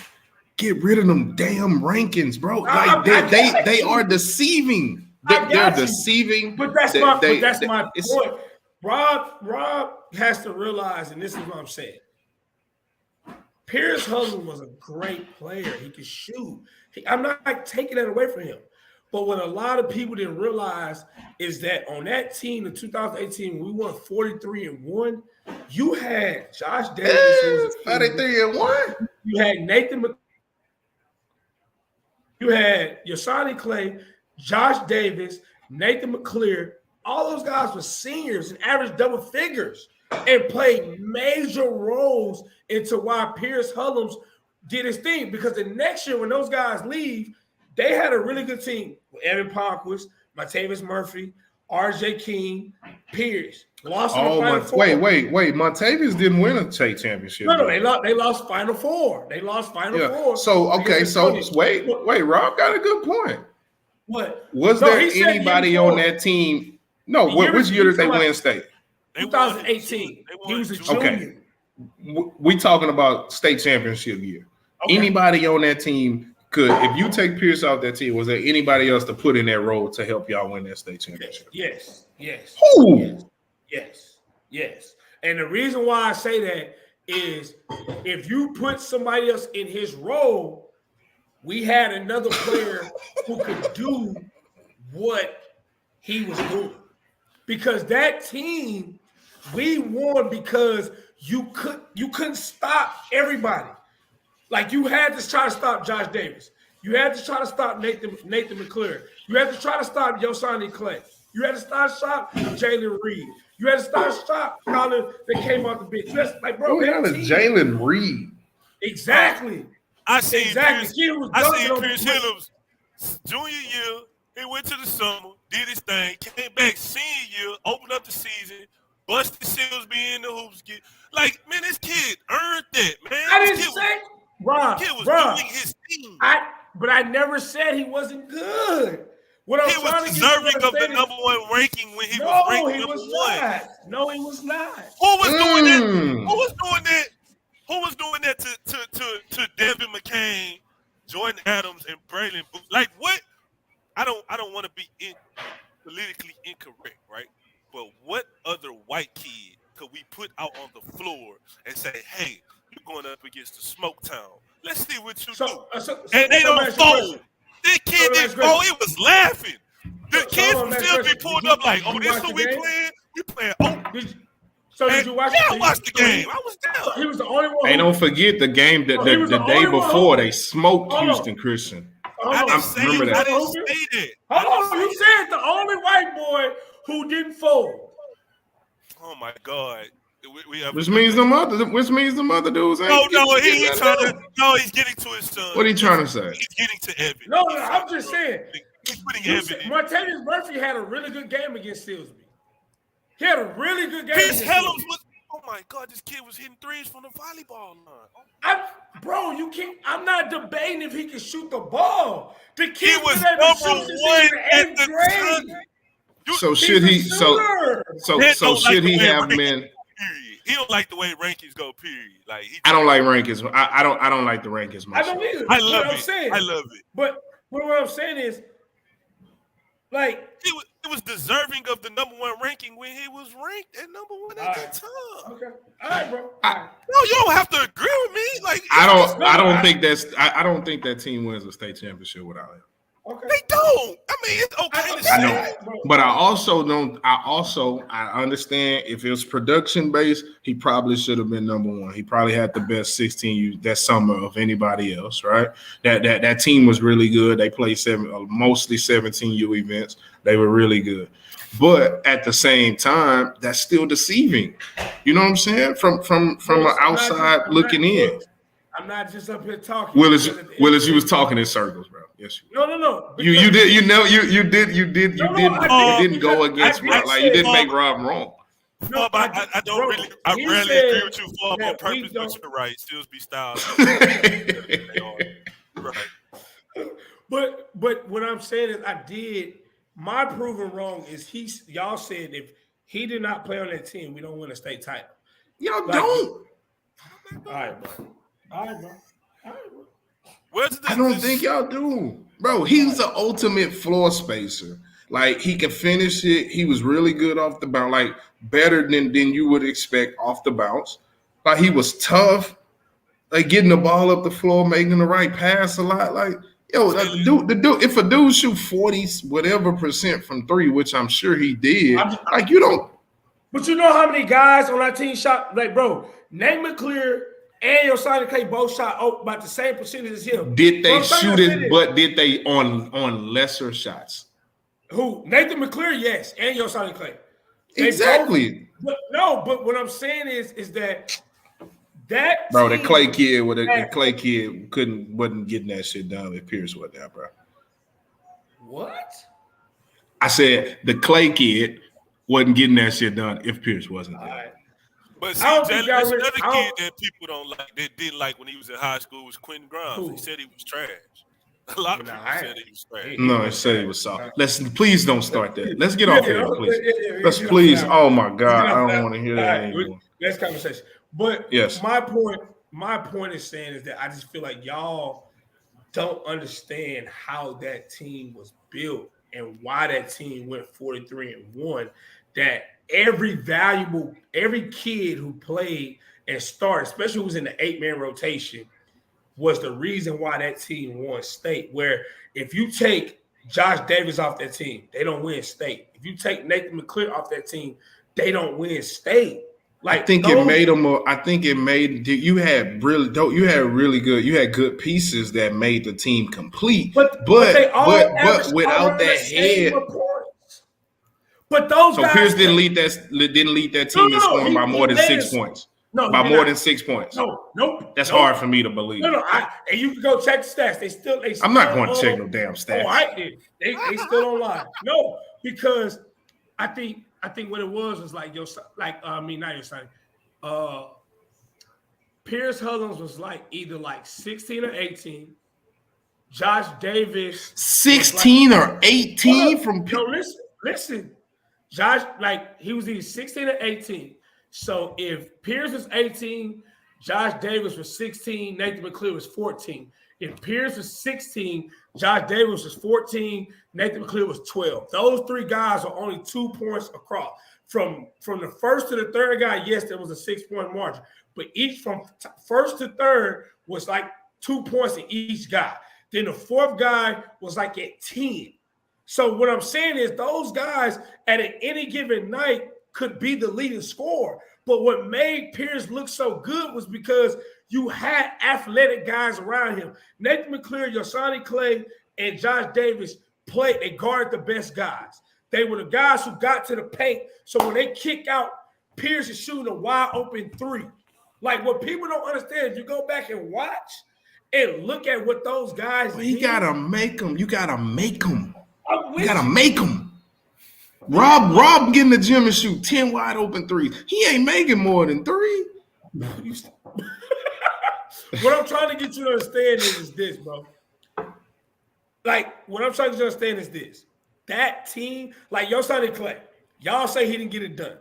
Do you know that kid under 6'3", averaged almost 8 rebounds, 3 blocks a game, with 10 points and like 3 steals? Oh, like, listen. All right, listen. But listen. Look, bro. This is another thing. It's a good. We got to get Brooks out of here. He made another good point. In that TAPS league, right? I coached a kid at St. Thomas Episcopal. What about 5 said? What did you read 5? No, he agreed with you. I'm not reading it. No, but look, this is what I'm saying. In TAPS, I coached a kid named Jameer Mason, went to Texas Lutheran. Kid averaged damn near a triple-double, bro, at 6'2". You know, like, I understand that, but I don't know. I appreciate y'all, man. I think tonight was a really good show. This might have been one of our best shows, man. We did a really good job with our guests. It was. Low almost messed us up with that Android, man. He almost messed us up. Coach Fob, next week, bro. We in this thing. All right. Yes. Thumbs up me. You agree with me? By 7:40, you get in with me. Got Coach Fob. Put it out there. Y'all got a great media team at Maid Creek. You know, put y'all stuff out there, man. They gonna support you so we can get some views. Definitely. Oh, Brooks starting stuff, man. He did not have to put that in there. He did. Well, I was like, whoa, like. But again, I love the kid, and in the situation, I don't like the situation where he's at right now. I hate it. I see him during the summer. I talk to him all the time in the summer. I really wish he was still playing college basketball. I hate it. Like I hate it. He is living his best life. He and them. He's living his. One of my closest kids, they were roommates. Like Blake Moran, they were roommates. Roommates. I just don't think everybody understand. Like if you was, and I think if Pierce and all those guys got on here, they would agree with the fact that you like every piece was very valuable. Of course they going. Who's gonna say, man, Fob, bro? I'm off. Man, I'm off Fob, bro. He telling me he going. Man, I ain't trying to hear that. See what I'm saying? 7. Let's go Lakes. All right. Hey, my daughter painted this picture, by the way. Hey, she's an artist. Finally got somebody in the family with some talent. Huh? She working on her life. She got some more stuff in here too. He shoots slugs as you DK. Hey, slugs. Wow. He hit you with the bodies. He hit you with the body shot. Ooh. All right, man. I'm out this thing, man. Great show tonight, guys. Hey, great job, man. All right, you can end the G-Day. You can end the show, bro. Well, I don't know how to do it from the phone, man. I'm trying. So gonna roll. Nope, I got it. I figured it out. Man, we appreciate everybody for tuning in, man. I'm in my car. I had to go grab. Hey, he in that Willis mode. Quick. He in that Willis mode, baby. In the car. He in the Willis mode. I had to go grab me a sweet and spicy courtesy. Man, it's too late for a sweet and spicy, man. Get some almond yogurt. I haven't ate all day, man. We gotta be set. If we're gonna be a group, we're gonna be a crew. Hey, we're gonna be a crew. We gotta be sexy. Hey, all right. Look, I can't keep carrying it. I got my yogurt. Hey, ever since you said it that night, DK. Ever since you said it that night, I went and got my yogurt. I got my spinach to eat my salads. I got you, bro. Hey, man, look, man. I can't keep carrying us, man. My hair gonna be nappy, whether I decide to get it cut or not, and whatever. However I show up on the show, that's how they gonna have it. Hey, Rob, I got a meal plan for you so you can add like 30 pounds. If it don't involve number 2s and Whataburger with no onions and bacon, I don't want it. You feel number me? 2, the double joint? In the morning, I got to have it for breakfast, bro. 8:30 in the morning, I'm going to go get it with onion rings. Yo, we gotta do and a strawberry milk and a strawberry milkshake. You feel me? We gotta do better. Strawberry. You feel me? We do. I'm with you, man. I haven't ate all day, And I stopped by Coach a gas Watson. station to get a fruit pie too. and that's bad. That's 9:40. that's disgusting. Coach Watson, I gotta get you on too, bro. I gotta get you. I'm trying to get as many high school coaches as I can on the show, Preseason man. jam, baby. Y'all come out and support preseason jam, man. ULA Event Center September 17th, man. Y'all come out. Yes, sir. I'm there. Yeah, man. We appreciate everybody, man. We finna get out of here, man. It's time to slide down.